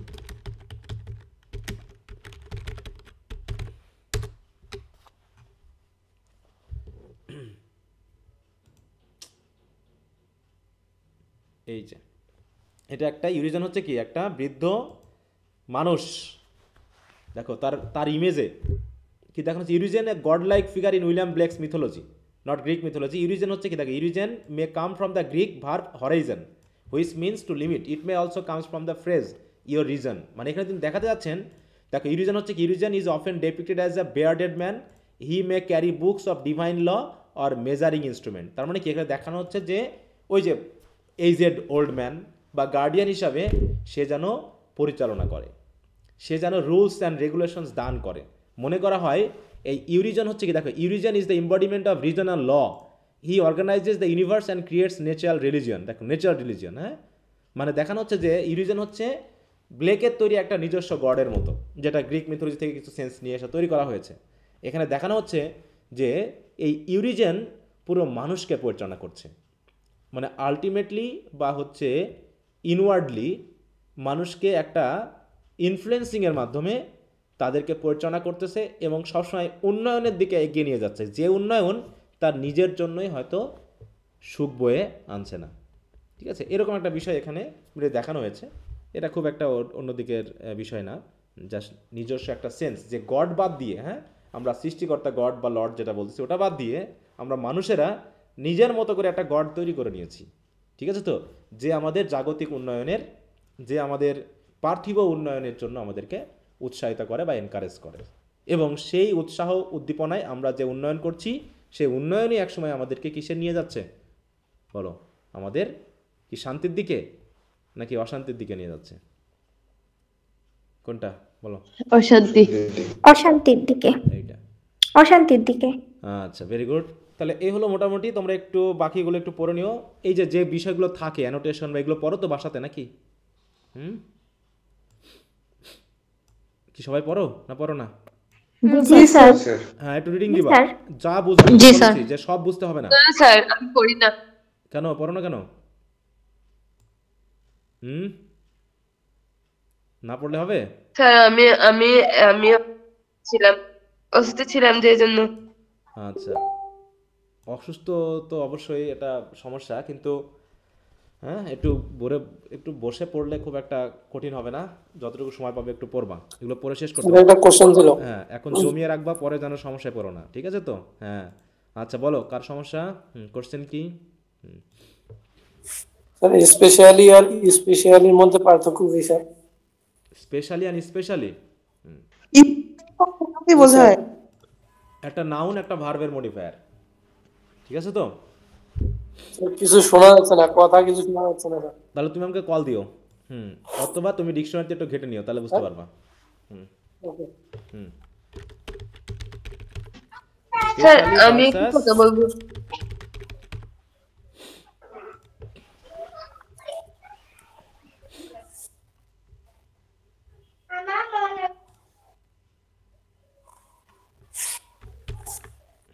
আচ্ছা, এগুলো একটু পড়ে নিও, তারপর যদি না বুঝতে পারো বলবা। আচ্ছা, আমি ওটা দিয়ে দিব। আচ্ছা, তো ঠিক আছে, তাহলে যেটুকু পড়ালাম এটুকু একটু ভালো করে ভিডিও ক্লাসগুলো দেখে নাও, যদি কারো এর ভিতরে কেটে কুটে যায় বা সমস্যা হয় এগুলোর জন্য। হ্যাঁ আচ্ছা, আর এমনিতে আর কারো কোনো সমস্যা আছে? স্যার উইলিয়াম ব্লেকের পোয়েট্রি কি শেষ স্যার? হ্যাঁ, এটাই শেষ, এটার মাধ্যম দিয়ে আমাদের শেষ। তাহলে তোমার আমি কয়েকদিন পরে আসছিলাম তো স্যার, এখানে একটা কোশ্চেন হচ্ছে যে মানে পোয়েট্রি কি সব পড়া শেষ স্যার? এখানে যে 19টা ইনোসেন্সের এবং এক্সপেরিয়েন্সের 27টা, এটা কি সব শেষ? তোমার সব পড়া লাগবে এখানে? আমাদের সব সিলেবাস দেখোনি? তুমি কি সিলেবাস দেখছো? হ্যাঁ, সিলেবাস দেখছো? সিলেবাসে কোটেড করা আছে স্যার? হ্যাঁ, কিন্তু দেওয়াই আছে সিলেবাসে যে কয়টা পড়তে হবে। এমনিতে স্যার একবার দেখছিলাম। হ্যাঁ, একটু সিলেবাস দেখবা, সিলেবাসে দেখলে বুঝতে পারবে ওখানে কয়টা কবিতা পড়তে বলা আছে। হ্যাঁ ঠিক আছে। আচ্ছা আচ্ছা স্যার, নেক্সট টাইম আমরা কি পড়তে যাচ্ছি স্যার? নেক্সট টাইমে আমরা চলে যাব অ্যাডভান্স রিডিং অ্যান্ড রাইটিং। আগে আমরা উইলিয়াম ব্লেকের প্রত্যেকটা কবিতার অ্যানোটেশন সহ ক্রিটিক্যাল অ্যাপ্রিসিয়েশনগুলো রিভিশন করব। আগামীকালকে আমরা যদি সমস্যা থাকে বিস্তারিত নিয়ে কথা বলবো এবং একটা কোশ্চেন আমরা পড়িয়ে দেখাবো যে কিভাবে সবগুলো থেকে আমরা আলোচনা করছি, ঠিক আছে? তারপরে আমরা অ্যাডভান্স রিডিং রাইটিংয়ে যাব। যদি কারো সমস্যা থাকে আগামীকাল ক্লাসে। জি স্যার, এইটাই ভালো হবে। ঠিক আছে। Okay sir. আচ্ছা জি স্যার। আচ্ছা, তো ঠিক আছে, তাহলে সবাইকে ধন্যবাদ। আজ এ পর্যন্তই, সবাই ভালো থাকো। Good night. আসসালামু আলাইকুম। আসসালাম। ওকে, আসসালামু আলাইকুম। ওয়ালাইকুম আসসালাম।